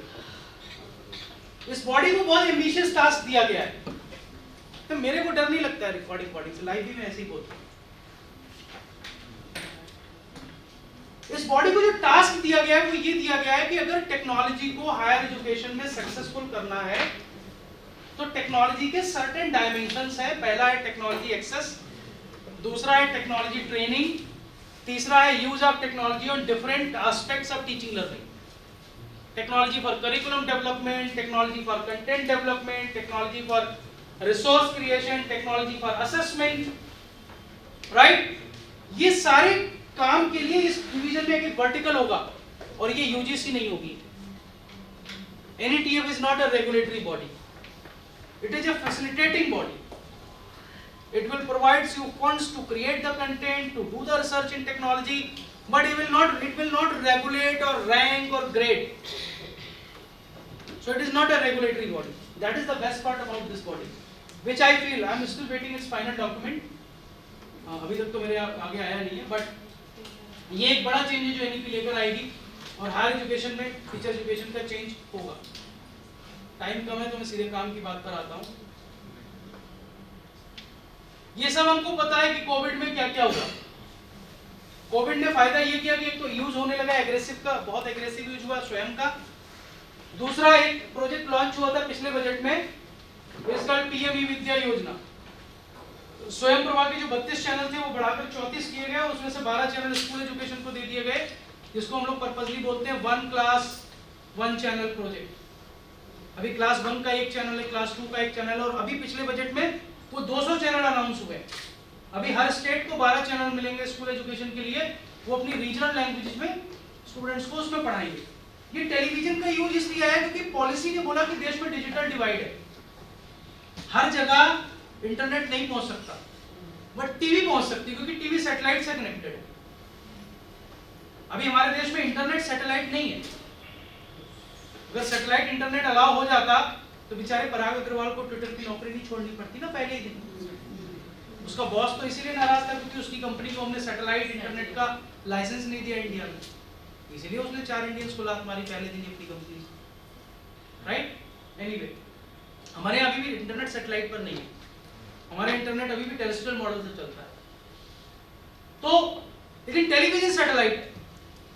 जब स्वयंप्रभा लॉन्च हुआ था, मुझे याद है एक सर्वे किया था ब्रॉडकास्टिंग मिनिस्ट्री ने, 1 साल के अंदर देश में करीब करीब 15 लाख नए डिश टीवी के एंटीना बिके थे सरकारी वाले, due to that channel only. और NIOS ने तो और भी अच्छा किया था, उन्होंने अपने लर्नर्स को 1500 रुपए की फीस में छूट दे दी थी कि अगर आप DTH DD डायरेक्ट का खरीदते हैं और अपने घर में इंस्टॉल करते हैं तो हम आपको फीस में 1500 रुपए कम देंगे, बस आपको उसका लाइसेंस नंबर हमको भेजना है कि हमने ये वाला डिश एंटीना इस नंबर के ID का हमने अपने घर में लगा दिया। बहुत फैसिलिटेशन हुआ। IRINS, मुझे नहीं पता आप में से कितने लोगों ने अपना अकाउंट बनाया है, आपकी यूनिवर्सिटी ने आपका बनाया है। बहुत एम्बिशियस प्रोजेक्ट है, इन्फ्यूनेट का प्रोजेक्ट है, लॉन्च हो चुका है साइलेंटली। फ्यूचर में फैकल्टी रैंकिंग, डिपार्टमेंट रैंकिंग भी इस पर होगी। अभी तो भूल जाइए आप इंस्टीट्यूशन रैंकिंग की बात कर रहे हैं। कल को अगर सौरभ जी यहाँ बैठ के अपने अच्छे पब्लिकेशंस करते हैं और सौरभ जी जूलॉजी के, तो सौरभ जी जूलॉजी के बेस्ट टीचर, नंबर 1 टीचर होंगे चाहे किसी भी यूनिवर्सिटी में हो। तो कल को जब ये कोर्स ऑफर करेंगे तो स्टूडेंट को पता होगा कि जो टीचर कोर्स ऑफर कर रहा है उस टीचर की रैंकिंग देश में कितनी है। Forget about institution, forget about your locational disadvantage. So it is a very good tool in higher education. Samarth use होने लगा है। Yes? What is the expansion? IRINS? जिसका फुल फॉर्म तो मुझे भी नहीं याद, एक बार आप सर्च करिए IRINS. It is an active portal now. It's a free. It's a Government of India portal. चलिए फ्यूचर की बात करता हूँ फटाफट, बहुत क्विकली। ये फ्यूचर तो हम लोग देख ही रहे हैं। गूगल क्लास अपना रोल प्ले कर रहा है, ऑगमेंटेड रियलिटी और वर्चुअल रियलिटी दोनों क्लासरूम में एंटर कर चुके हैं। और हम सब ने पोकोमेंट के आगे ऑगमेंटेड रियलिटी के एग्जांपल देखे नहीं एक्चुअली। स्काई मैप कुछ ज्योग्राफी के टीचर्स यूज करने लगे क्लासरूम में। तो ये दोनों फ्यूचर है, हमें इसके लिए तैयार करना अपने आप को भी, अपने स्टूडेंट्स को। अभी सैमसंग ने एक सर्वे किया था, बहुत फेमस सर्वे है, पता नहीं मैंने, हाँ ये सैमसंग का सर्वे है। We are in classrooms, different subject के टीचर दुनिया में क्या सोचते हैं, क्योंकि सैमसंग प्लान कर रहा है इस नए फील्ड में वेंचर करने का, गूगल को कॉम्पीट करने के लिए। बहुत इंटरेस्टिंग रिपोर्ट है, इंटरनेट पर अगर आप Samsung survey on VR search करेंगे, ये मैंने केवल उसका एक सेक्शन लिया है। ऑलमोस्ट हर subject teacher, geography teacher, history teacher, natural science के टीचर, आर्ट्स के टीचर, हर टीचर कह रहा है कि ऑगमेंटेड रियलिटी और वर्चुअल रियलिटी हमारी क्लासरूम टीचिंग लर्निंग को फायदा पहुंचाएगी। ब्लॉकचेन की बात मैं कर चुका हूं, रिपीट नहीं करूंगा। ये नया चेंज मैं विजुलाइज करता हूं। मैंने कल भी आपसे कहा था कि अगर पॉलिसी इफेक्टिवली इंप्लीमेंट हो गई तो अब 1 जुलाई को एडमिशन लेने के लिए बच्चा आपके दरवाजे पर नहीं आएगा। Admission will be rolling any time at their own will, they will take admission. उनका 1 जुलाई को मन होगा 1 जुलाई को लेंगे, 1 सितंबर को मन होगा 1 सितंबर को लेंगे, 1 नवंबर को मन होगा 1 नवंबर को लेंगे। क्योंकि अभी उनको अपने बैंक में क्रेडिट इकट्ठा करना है 80 2 साल में, 120 अंडर ग्रेजुएट डिग्री के लिए 3 साल में। वो 120 क्रेडिट में कैसे इकट्ठा करूंगा मेरी इच्छा होगी, किस यूनिवर्सिटी से कितने क्रेडिट इकट्ठे करूंगा मेरी चॉइस होगी। अब यूनिवर्सिटी और कॉलेज का मुझ पर कंपल्शन और प्रेशर नहीं चलेगा कि बीए में एडमिशन लेने बच्चा आया, वो चाहता है मैं साइकोलॉजी पढूं, हम कहते हैं हमारे कॉलेज में साइकोलॉजी नहीं है, नहीं ले सकते, सोशियोलॉजी पढ़ो, हमारे सोशियोलॉजी का टीचर है, तुमको सोशियोलॉजी पढ़नी पड़ेगी, पढ़ने का फिर भी वो सोशियोलॉजी पढ़ रहा है। अभी ऐसा नहीं हो, तुम्हारे साइकोलॉजी का टीचर नहीं है, ठीक है आप 3 सब्जेक्ट दे दो एडमिशन मुझे, मैं 3 सब्जेक्ट में आपके एडमिशन लेता हूँ, साइकोलॉजी में मैं ऑनलाइन में किसी और यूनिवर्सिटी में एडमिशन ले लेता हूँ, उसके क्रेडिट आपके ट्रांसफर करा लूंगा, आप डिग्री दे देना। That is the multiple entry and multiple exit system with rolling environment, so that is the future. Digital assessment बहुत तेजी से बदल रहा है, मुझे बड़ा मजा आता है आजकल। सबसे ज्यादा मुझे इंटरेस्टिंग काम लगता है जब एनटीए का मेरे पास एक टास्क आता है, एनटीए से अनफेयर मीन्स का। एनटीए आजकल ऑनलाइन एग्जाम कराता है होम बेस्ड, पहले तो वो टीसीएस के सेंटर्स पे कराता था, आपको जाना पड़ता था एनटीए का एग्जाम देने। अभी वो रिक्रूटमेंट के एग्जाम कराते हैं होम बेस्ड, कि आपको अपने घर पे बैठ के एग्जाम देना है, और उनका सॉफ्टवेयर बहुत अच्छा है, मुझे बहुत पसंद है वो सॉफ्टवेयर। वो सॉफ्टवेयर जिस कमरे में स्टूडेंट एग्जाम दे रहा है उसकी सारी गतिविधियां रिकॉर्ड करता है विद ऑटो स्क्रीनशॉट्स। कोई और आया, उसकी परछाई, स्टूडेंट की people movement, retina movement, lip movement, everything को रिकॉर्ड कर लेता है। और जो भी सस्पिशियस होता है सॉफ्टवेयर बोलता जाता है सस्पिशियस सस्पिशियस सस्पिशियस, और ऐसे सारे सस्पिशियस केस और उनके वीडियो आ जाते हैं अनफेयर मीन्स की। फिर हम वो वीडियो एनालाइज करते हैं कि वास्तव में अनफेयर मीन है या नहीं, क्योंकि फ्यूचर में जो डिजिटल असेसमेंट है वो आपके बेडरूम में होगा। उसके लिए क्लासरूम में बैठ के 3 घंटा बिना पंखे के कमरे में पसीना बहाने की जरूरत नहीं है, नहीं है जरूरत। और ये होने लगा, एनटीए अगर करने लगा है तो कल को यूनिवर्सिटीज भी शुरू कर देंगे, और एनटीए तो पिछले 2 साल से कर रहा है, मुझे पता है। रिक्रूटमेंट में वो कर रहा है, कि बाकी में भी करेगा, छोटे एग्जाम्स में सभी में करेगा। तो अभी सॉफ्टवेयर है जो आपके माउथ मूवमेंट को रिकॉर्ड करते हैं, आपके रेटिना मूवमेंट को रिकॉर्ड करते हैं। इवन जो नए सिस्टम्स आ रहे हैं जिनमें कैमरा थर्मल है, अभी वो सॉफ्टवेयर लॉन्च हो जाएंगे जो थर्मल कैमरा होंगे। जब एक कमरे में एक व्यक्ति बैठा है तो उस कमरे का एक टेम्परेचर है, जैसे इस कमरे में दूसरा व्यक्ति एंटर करेगा उस कमरे का टेम्परेचर चेंज होगा, और ऐप उस टेम्परेचर को नोट कर लेगा। It is completely proctored exam, not more or less. It is completely proctored exam. So the digital assessment will be the future. Digital assessment होगा, ट्रेनिंग होगी, ये फ्यूचर है, ये फ्यूचर है। इग्नू ने भी अभी पैंडेमिक में अपने डिप्लोमा कोर्सेज के लिए सेम मॉडल फॉलो किया।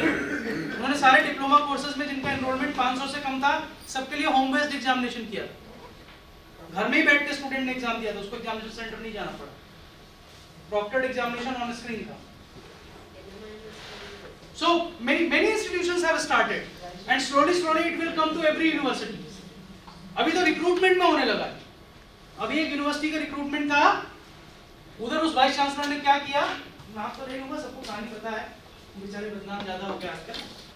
बट रिक्रूटमेंट में क्या था कि इधर आप इंटरव्यू देने आए, इधर कैमरा लगा है, ऑन कैमरा आपका इंटरव्यू हो रहा है, और एक बराबर वाले कमरे में स्क्रीन लगी है, उसमें आपका इंटरव्यू लाइव टेलीकास्ट हो रहा है, और वहां 100 बीएड के बच्चे बैठे हैं, उनके पास एक परफॉर्मा है, आपकी एबिलिटीज को वो रैंक कर रहे हैं पैरेलली कि क्या ये व्यक्ति मेरा टीचर बनने के लायक है कि नहीं, और उस स्कोर को इंटरव्यू एक्सपर्ट के स्कोर में जोड़ के तब सिलेक्शन कर रहे हैं।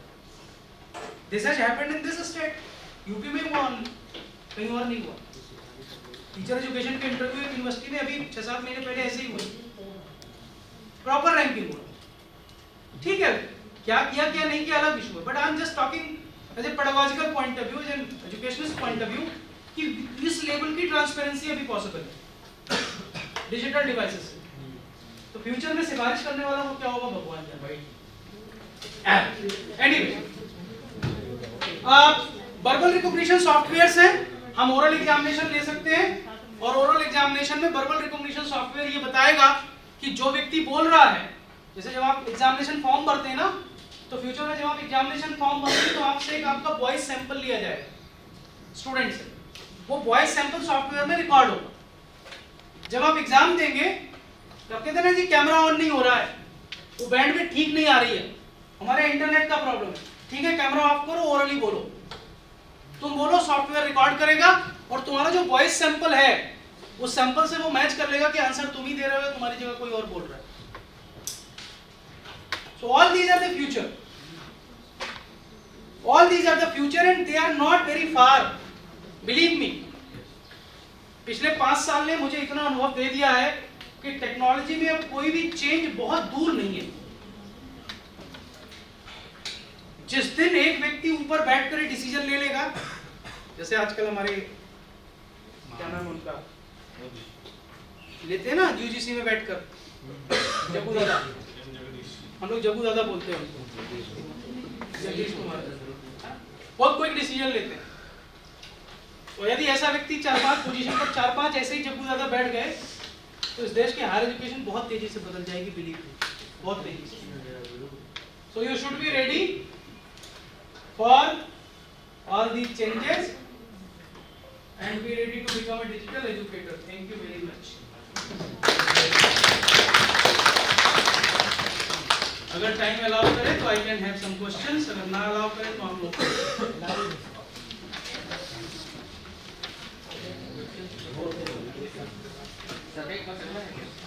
शैली, शैली का एक पेपर है 2012 में आया, पेपर का टाइटल एग्जैक्टली याद नहीं है बट कीवर्ड है उसका डिजिटल सिटीजनशिप। उस पेपर में शैली ने चार्ट दिया, comparative chart student and teacher का। उसने बोला जो टीचर है वो डिजिटली इमिग्रेंट है और स्टूडेंट डिजिटल नेटिव है। आपको ये भ्रम है कि स्टूडेंट डिजिटली आपसे कमजोर है। नहीं, मैं वो नहीं कह रहा हूँ सर, मैं कह रहा हूँ कि वो कितना सीरियस है। जैसे मैं एग्जांपल दे रहा हूँ, जैसे हम लोग कोरोना पीरियड में हम लोग पूरी तैयारी के साथ सब कुछ बैठे हुए हैं और स्टूडेंट पता चल रहा है कि अपने बेड पे लेटा हुआ है, कहाँ पर बैठा हुआ है, क्या तो वो कितना उस चीज के लिए। Correct, I am not talking about. मुझे एक बात बताइए, चलिए मुझे एक बात बताइए, आप लोग क्लास में पढ़ाते हैं ना, 40 स्टूडेंट होते हैं, यहाँ भी 50-55 लोग बैठे हैं, क्या आपको लगता है सारे लोग मेरी बात को उतनी सीरियसली ले रहे हैं? क्या फेस टू फेस क्लास में सारे बच्चे आपकी बात को उतनी सीरियसली लेते हैं? क्या सारे बच्चे सेम मार्क्स गेन करते हैं? नहीं करते ना। कितने परसेंट बच्चे जो आप कह सकते हैं आपकी टीचिंग लर्निंग में सक्सेसफुल होते हैं? ग्रेड से ग्रेड टीचर क्लेम कर सकता है 20%, उससे ज्यादा नहीं, फेस टू फेस पे भी। तो ये तो हर सिस्टम में प्रॉब्लम रहेगी, ये ओडीएल में भी प्रॉब्लम थी, ये ऑनलाइन में भी प्रॉब्लम थी। हम में से हम लोग जब क्लास लेते हैं, किसी दिन ईमानदारी से एनालाइज करिएगा, क्या हम क्लास के हर चेहरे की एनालिसिस करते हैं? नहीं करते। धीरे धीरे हम 4-5 चेहरों पर केंद्रित हो जाते हैं और उनकी नोडिंग हमारे क्लास की टीचिंग लर्निंग के पेस को डिसाइड करती है। तो बहुत आगे, राइट? तो ये प्रॉब्लम तो ये तो कोई इंश्योर नहीं कर सकता, क्योंकि मैंने कहा ना, एक लाइन याद करो, अरविंदो ने बड़ी अच्छी लाइन की, महर्षि अरविंदो की एजुकेशन पर किताब है ना, बड़ी अच्छी लाइन है, सिंगल सेंटेंस है, बहुत छोटा सा, मैं अक्सर कोट करता हूं। उन्होंने कहा nothing can be taught. Aurobindo ने लिखा है nothing can be taught. Teacher को इस भ्रम में रहना ही नहीं चाहिए। श्री माँ ने ऑन द एजुकेशन के नाम से एक और किताब लिखी अरविंदो के चले जाने के बाद, और उस किताब में वो डिफाइन करती हैं, एक्सप्लेन करती है, मोटी किताब है, एनसीटी ने उसको छापा था। उस किताब में वो कहती हैं कि when Aurobindo was saying nothing can be taught, he basically trying to say that everything could be learned. So it is always the learner who will decide. मैंने आपको कल बोला ना कि मैंने मूव पर बहुत वर्कशॉप किए, अपने आप को बड़ा 30 मार्क का समझता था, मुझसे ज्यादा अच्छा कोई मूव डेवलप नहीं करा सकता, मुझे तो उसकी सारी टेक्नोलॉजीज पता है। मुझे वर्कशॉप करने के बाद 5 लोग नहीं मिलते जो मूव डेवलप कर दें। खुद को सबसे अनसक्सेसफुल टीचर मान लेता हूँ, फिर भी अगली जगह चला जाता हूँ, राइट? तो ये तो हमेशा स्टूडेंट डिसाइड करेगा। हो सकता है वो पढ़ना चाहता है, वो जैसे पढ़ना चाहता है, हम उसे पढ़ा ही नहीं रहे, हम उसको कह रहे तुम वीडियो से पढ़ो, वो विजुअल लर्नर है ही नहीं। हमने उसकी लर्निंग स्टाइल्स पर रिसर्च ही नहीं की, हमने पता ही नहीं किया। हमें जो कंटेंट बनाना आता है, हमें पीपीटी बनानी आती है, हम ही पीपीटी से पढ़ा देंगे। हमसे कोई बोलता है पीपीटी बना के पढ़ाना, कहते सबसे आसान काम, आधे घंटे में पीपीटी बन जाती है 20 स्लाइड, और एक स्लाइड 4 से 5 मिनट से ज्यादा मैं बोलता नहीं हूँ, तो 1 घंटे का लेक्चर खत्म हो जाता है। लेकिन कितने लोगों को पीपीटी से पढ़ना समझ में आता है मुझे नहीं पता। समटाइम तो मुझे ही लगता है कि पीपीटी से नहीं पढ़ाना चाहिए, ज्यादा बेटर है, right? So it is always the learner who will decide, but this doesn't mean that we will stop our efforts, we will keep doing our. Yes sir. Sir मेरा एक क्वेश्चन है, NEP जो बना है इसका क्या future है, क्या लगता है अगले 2-3 साल में एप्लीकेबल? 2040 तक सर इसका ही फ्यूचर है, उससे पहले नई पॉलिसी नहीं आ रही। सर ये कैसे पॉसिबल है जब तक कि कोर्स स्ट्रक्चर सबका सेम ना किया जाए? क्यों किया जाए? मैं कहता हूँ यही सबसे बड़ी प्रॉब्लम है। कल वो ऑटोनॉमी के सवाल पूछ रहे थे ना, इस देश की यूनिवर्सिटीज ने अगर ऑटोनॉमी लूज किया तो अपने आप लूज किया। आज यूनिवर्सिटी एक नया करिकुलम बनाने की हिम्मत नहीं जुटाती जब तक यूजीसी उसको गाइडेंस जारी ना करे। अगर यूजीसी मॉडल करिकुलम ना बनाए तो उस कोर्स का करिकुलम नहीं बदलता यूनिवर्सिटी में। क्यों सारी यूनिवर्सिटी में एक करिकुलम होना चाहिए? क्यों भाई? Then why, how will you will create a new knowledge? University is not the follower. College may be the follower. University a place to create the content, to create the knowledge, and university has the autonomy in their act. Every university has, but we don't exercise that. मैं ये मानता ही नहीं कि सारी university का curriculum एक जैसा होना चाहिए, कंपैटिबिलिटी होनी चाहिए। Sir how it is possible कि इम्प्लीमेंट हो जाएगा? बिल्कुल हो जाएगा सर, अभी देखिए ना, हो गया आधा तो जाता। अभी कल ही एजुकेशन मिनिस्टर का भाषण आ गया है, तो सर पोर्टल कल खुल गया, बैंक क्रेडिट तो बहुत दिन का खुला हुआ, कल थोड़ी खुला। एकेडमी बैंक ऑफ क्रेडिट में रजिस्ट्रेशन हमने तो बहुत पहले करा लिया था, आपने नहीं कराया तो नहीं कराया। At the same time, technology has impacting negatively also the human health. Yeah. So, in being a teacher, we have to take care the health of the student also. Yes. So, in that case, what would be the measure that we can suggest as Now, protective measures? Okay मेरा ही पानी है ना, पता नहीं मेरा है नहीं, but ये सर पानी भगवान का पानी तो गंगा से आया है, बट ये पता नहीं है H2O dot Fe2O3 dot SiO6 dot पता नहीं क्या क्या हो। It is not pure H2O ना, प्योर H2O हम में से कोई पी भी नहीं सकता। Nobody in this world can drink only H2O। Chemistry वाले समझ रहे क्यों नहीं पी सकते, बाकी वाले लोग ओके। हाँ मैं इसका सवाल ले रहा हूँ। हाँ नेगेटिव इम्पैक्ट देखिए क्या है, anything which is used in excess has its negative impact. मैं आपको सिंपल एग्जांपल देता हूँ। हमारी पुरानी पीढ़ी जमीन पर बैठकर पढ़ती थी, है ना? उसके बाद की जनरेशन ने मेज और कुर्सी पर बैठकर पढ़ना शुरू किया। जब एक्सेसिव मेज और कुर्सी पर बैठने लगे तो स्पॉन्डिलाइटिस होने लगी ना, होने लगी। फिर हमने मीडियम तरीके निकाले, थोड़ा गद्दी पर बैठे हैं, थोड़ा कुर्सी की बैक ठीक होनी चाहिए, थोड़े पोस्चर ठीक होने चाहिए, क्योंकि हमें उसके नेगेटिव इंपैक्ट्स पता लगे। जब तक हमने टेक्नोलॉजी यूज नहीं की थी, हमें टेक्नोलॉजी के नेगेटिव इंपैक्ट्स पता ही नहीं थे। हमने टेक्नोलॉजी यूज की, नेगेटिव इंपैक्ट्स पता लगे, तो सबसे ब्लू कट का लेंस आ गया, लेंस है ना। आजकल चश्मा बनवाने जाओ तो बोलता है कि ब्लू कट चाहिए क्या, तो वो ब्लू लाइट कट कर देता है। फिर वो आपको एक टॉर्च जला के दिखाता है, देखो ये ब्लू लाइट इधर नहीं जा रही, ये वाला लेंस डलवाओ चाहिए अपने चश्मे में। So yes, technology or anything which is being used in excess, not only technology, has its own bad impact, but we need to find the ways. We need to find the ways. No, I'm telling you, we need to find the ways.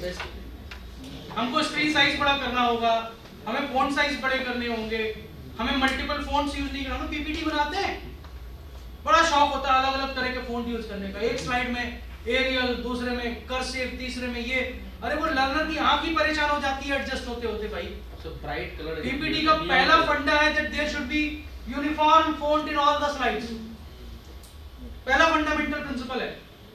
But ना हमने बड़ा नाम पढ़ाते, red colour के background पे bright yellow colour का text use करते हैं, नियॉन कलर्स यूज करते हैं। उसका इंपैक्ट हम पे नहीं हो रहा ना, हम तो पीपीटी बना दे रहे हैं बड़ी स्क्रीन पे। हमारा बच्चा आज भी 99% बच्चा देख रहा है इस स्क्रीन। हम बहुत सारा टेक्स्ट बम्बार्ड कर देते हैं एक ही स्लाइड पर, हमारे स्टूडेंट को विजिबल नहीं होता इस पे, वो भी ऐसे देखता है, उसका थोड़े दिन देखने के बाद क्विक कर देता है। So every technology has its pros and cons. मैंने कहा टेक्नोलॉजी या कोई भी नई चीज, कोई भी इनोवेशन आती है, उसके पॉजिटिव्स भी सामने आते हैं, उसके नेगेटिव्स भी सामने आते हैं, और नेगेटिव को ओवरकम करने के तरीके भी होते हैं। जब टेलीविजन आया था, जब केबल टीवी आया था, तो बहुत देश में आंदोलन हुए, सांस्कृतिक आंदोलन हुए कि टेलीविजन घर घर में घुसकर केबल टीवी हमारे देश की संस्कृति को खराब कर देगी, है ना। और बाद में रामायण और महाभारत भी सबसे ज्यादा उसी ने घर घर तक पहुंचे, नहीं पहुंचे। आज की जनरेशन, अगर कोविड पीरियड वाली जनरेशन ने रामायण और महाभारत केवल टीवी पर नहीं देखी होती, तो हमारे घरों में तो रामायण महाभारत पढ़ी नहीं जाती, है ना। How we will use that is up to us. Solutions है, हमेशा ऑप्टिमिस्टिक रहिए, be positive, find the solution. Yes ma'am, last question please, कि मुझे पता सर आगे तो मुझे बीच में से उठना पड़ेगा। सर ये मल्टीपल एंट्री एग्जिट का जो concept ले रहा है, so don't you think that some universities might lose some courses because of that, and the whole process may be because no, I think student will be very no, evaluation process will be round the year, examinations will be round the year. हाँ तो रहेगा, अभी तो system based enrolment होगा। मैं 100 question बना के अपने पेपर के पहले दिन सिस्टम को दे दूंगा, कल जो स्टूडेंट एग्जाम देगा उसके लिए दूसरे 10 क्वेश्चन आएंगे, परसों जो स्टूडेंट एग्जाम देगा उसके लिए दूसरे 10 क्वेश्चन आएंगे। मुझे थोड़ी ना हर बार पेपर बनाना है, मुझे तो एक क्वेश्चन बैंक बना के सिस्टम में डाल देनी है। एनपीटीईएल वगैरह में जैसे होता है, राइट? यस, कोई इशू नहीं है। over the period of time, sir. No, why will I correct? The system will correct. It will be only that one choice. No. There are many tools which can correct even the answer of the descriptive type also. There are many tools, though we have not exposed to that. Many of us may not be knowing to that. So how about practical exams, practicals जो कर रहे हैं, तो वो सब करने में कैसा होगा सर? एंट्री एग्जिट ये तो हमें तय करना है ना, हम किस में देंगे किस में नहीं देंगे। जैसे टीचर एजुकेशन वालों ने एनसीटी में बैठ के तय कर लिया कि पूरे देश में मल्टीपल एंट्री मल्टीपल एग्जिट होगी, लेकिन टीचर ट्रेनिंग के अंडर ग्रेजुएट प्रोग्राम में मल्टीपल एंट्री मल्टीपल एग्जिट नहीं होगी। तो दे हैव डिसाइडेड, उधर 4 ईयर में एक बार ही होगा, वो 12 कोर्स बन गए। अभी उधर तो और प्रॉब्लम है टीचर ट्रेनिंग में। अभी स्टूडेंट को 12वीं पास करके पहले दिन तय करना पड़ेगा कि मुझे प्री प्राइमरी का टीचर बनना है, प्राइमरी का बनना है, सेकेंडरी का बनना है या मिडिल का बनना है। पहले तो हो जाता था वो पीआरटी से टीजीटी ट्राई करता था, टीजीटी से पीजीटी ट्राई करता था, अभी वो बंद हो जाएगा। You are PRT you will remain PRT, you are TGT you will remain TGT. अभी सैलरी स्ट्रक्चर सेम हो जाएंगे, तो फाइनेंशियल बेनिफिट किसी को होगा नहीं, ना पीजीटी को ज्यादा पैसा मिलेगा ना पीआरटी को कम पैसा मिलेगा, पैसा सबको इक्वल मिलेगा। तो इकोनॉमिक बेनिफिट खत्म हो जाएंगे। एकेडमिक बेनिफिट के लिए आपको वो बनाई दिया है एनटीएसटी, बिगिनर टीचर, प्रगामी शिक्षक, प्रमुख शिक्षक, नियंत्रण शिक्षक, डिफरेंट टाइप ऑफ कैडर बना दिए ना उधर। तो this is up to the discipline. जैसे जब ओपन एंड डिस्टेंस लर्निंग भी आया था मैम, तो आज भी यूजीसी जो अपने रेगुलेशन देती है तो सर्टेन डिसिप्लिन उसने कंट्रोल किए हुए। इंजीनियरिंग में, लॉ में, फार्मेसी में आप डिस्टेंस एजुकेशन में कोर्स ऑफर नहीं कर सकते। डिसिप्लिन ने तय किया हुआ है ना। ओडीएल को प्रैक्टिकल कोर्सेज में भी केवल उन्हीं में ओडीएल में ऑफर करने की परमिशन है जिसकी लैब ओडीएल इंस्टीट्यूशन में खुद हो। अदरवाइज बहुत सारी ओडीएल यूनिवर्सिटी आज भी बीएससी ऑफर नहीं कर सकती और नहीं करती। तो वो तो आपके डिसिप्लिन को तय करना है। और अभी मुझे लगता है जो मल्टीपल एंट्री मल्टीपल एग्जिट है वो अंडर ग्रेजुएट लेवल पर ही जो पास कोर्सेज है उस पर लागू होगा। जैसे जब आपका वो आया था सीबीसीएस भी सब में कहाँ लागू हुआ? सब में नहीं लागू हुआ ना, सर्टेन कोर्सेज पर लागू हुआ। बीएचयू संस्था में नहीं लागू हो पाया, बीएचयू संस्था में नहीं लागू हो पाया, बहुत जगह नहीं लागू हो पाया। तो फ्लेक्सिबिलिटी तो है क्योंकि अल्टीमेट डिसीजन तो आपकी यूनिवर्सिटी को लेना है। हाँ, अगर यूनिवर्सिटी के वाइस चांसलर की रीढ़ की हड्डी में इतनी ताकत नहीं है कि वो अपना डिसीजन खुद लेके लड़ सके तो फिर वो साइड करे। व्हाट कैन आई से? Correct, thank you very much. अब मैं सर को धन्यवाद देना चाहूँगी कि सर समय निकाल के यहाँ पे आए। सर में इतनी एनर्जी है, मुझे लगता है मैम की स्टूडेंट हो, मुझे लगता नहीं मेरी इतनी एनर्जी होगी इतना लंबा सेशन के लिए। कुछ चीज़ें मैं भी कहना चाहूँगी कि जो टेक्नोलॉजी की बातें सर ने इतनी सारी करी हैं और मैं भी टेक्नोलॉजी करीब 12 साल से यूज़ कर रही हूँ। और सर ने सही कहा, जब मेरा पहला प्रपोजल टेक्नोलॉजी में मैंने बनाया 2009 से मैंने पीएचडी में कोशिश की थी। तो सर ने जब इग्नू ज्वाइन किया तो सर ने चैलेंज लिया कि बस सर ने मुझे एक्सेप्ट करके लिया, मेरा प्रपोजल एक्सेप्ट किया। वहाँ पे इग्नू में इतने साल से 2 साल से मेरा प्रपोजल डंप रहा था क्योंकि टेक्नोलॉजी लोग यूज़ ही नहीं करना चाहते, डरते हैं टीचर्स, और अभी तक ये स्टेटस है। और इंडिया में बहुत ही एजुकेशन टेक्नोलॉजी के एक्सपर्ट्स हैं जिसमें सर एक हैं। और सर ने मेरी सर जैसे सोशल मीडिया के यूजेज बताए थे, मुझे अभी भी याद है। अगर मैं कभी रिपोर्ट नहीं करती थी सर को, सर फेसबुक पे रात को भी मुझे मैसेज कर दिया करते थे, Deepti what is the status of your work. तो मैं सर को तभी जाके मिल लेती थी। सर टेक्नोलॉजी का एजुकेशनल यूज जो है वो सर ने हमेशा कभी भी कोई उस तरीके से नहीं, मतलब आप आओ और मुझसे मिलो ये सब चीज़ें करनी है, नहीं, give me every review on my document, word file भेजती थी रिव्यू करके मुझे। कभी उन्होंने प्रिंट आउट वेस्ट नहीं कराया, ऐसे पीएचडी गाइड्स करते हैं कि प्रिंट आउट लेके आओ, मैं ऐसे कैसे चेक कर लूँगा, पर सर ने ऐसा कभी नहीं किया। टेक्नोलॉजी का यूजेज जो है एजुकेशन में सर इतने सालों से कर रहे हैं और अभी तक भी इतने सारी जो चीज़ें सर ने कहा एक्चुअली देखे। और एक सजेशन भी है, एक सर ने जो प्लेजरिज्म कोर्स के बारे में बताया जो सर बुक पे लॉन्च किया हुआ है, वो मैंने खुद भी ज्वाइन किया हुआ है। तो हम टीचर्स को कोर्स करने की बहुत ज़रूरत है, उसको आप एनरोल जरूर करिएगा। Actually the course title is Research Ethics and Plagiarism, स्वयं पर 2 क्रेडिट कोर्स है। कोर्स तो बेसिकली बना है वो पीएचडी स्कॉलर्स के लिए, बट यंग रिसर्चर्स भी ज्वाइन कर सकते हैं क्योंकि प्लेजरिज्म अभी बहुत सारी प्रॉब्लम्स क्रिएट कर रहा है। तो यंग टीचर्स के लिए भी वो काफ़ी इफेक्टिव कोर्स है, तो you can join it. It's a 8-week course. और अगर सर्टिफिकेट नहीं चाहिए तो कोर्स करके छोड़ दीजिए, सर्टिफिकेट चाहिए तो फिर आपसे एनटीए 1000 रुपये लेगा एग्जाम देने के। सर्टिफिकेट तो एनटीए ही देगा, हम नहीं देंगे। चलिए ठीक है, थैंक यू।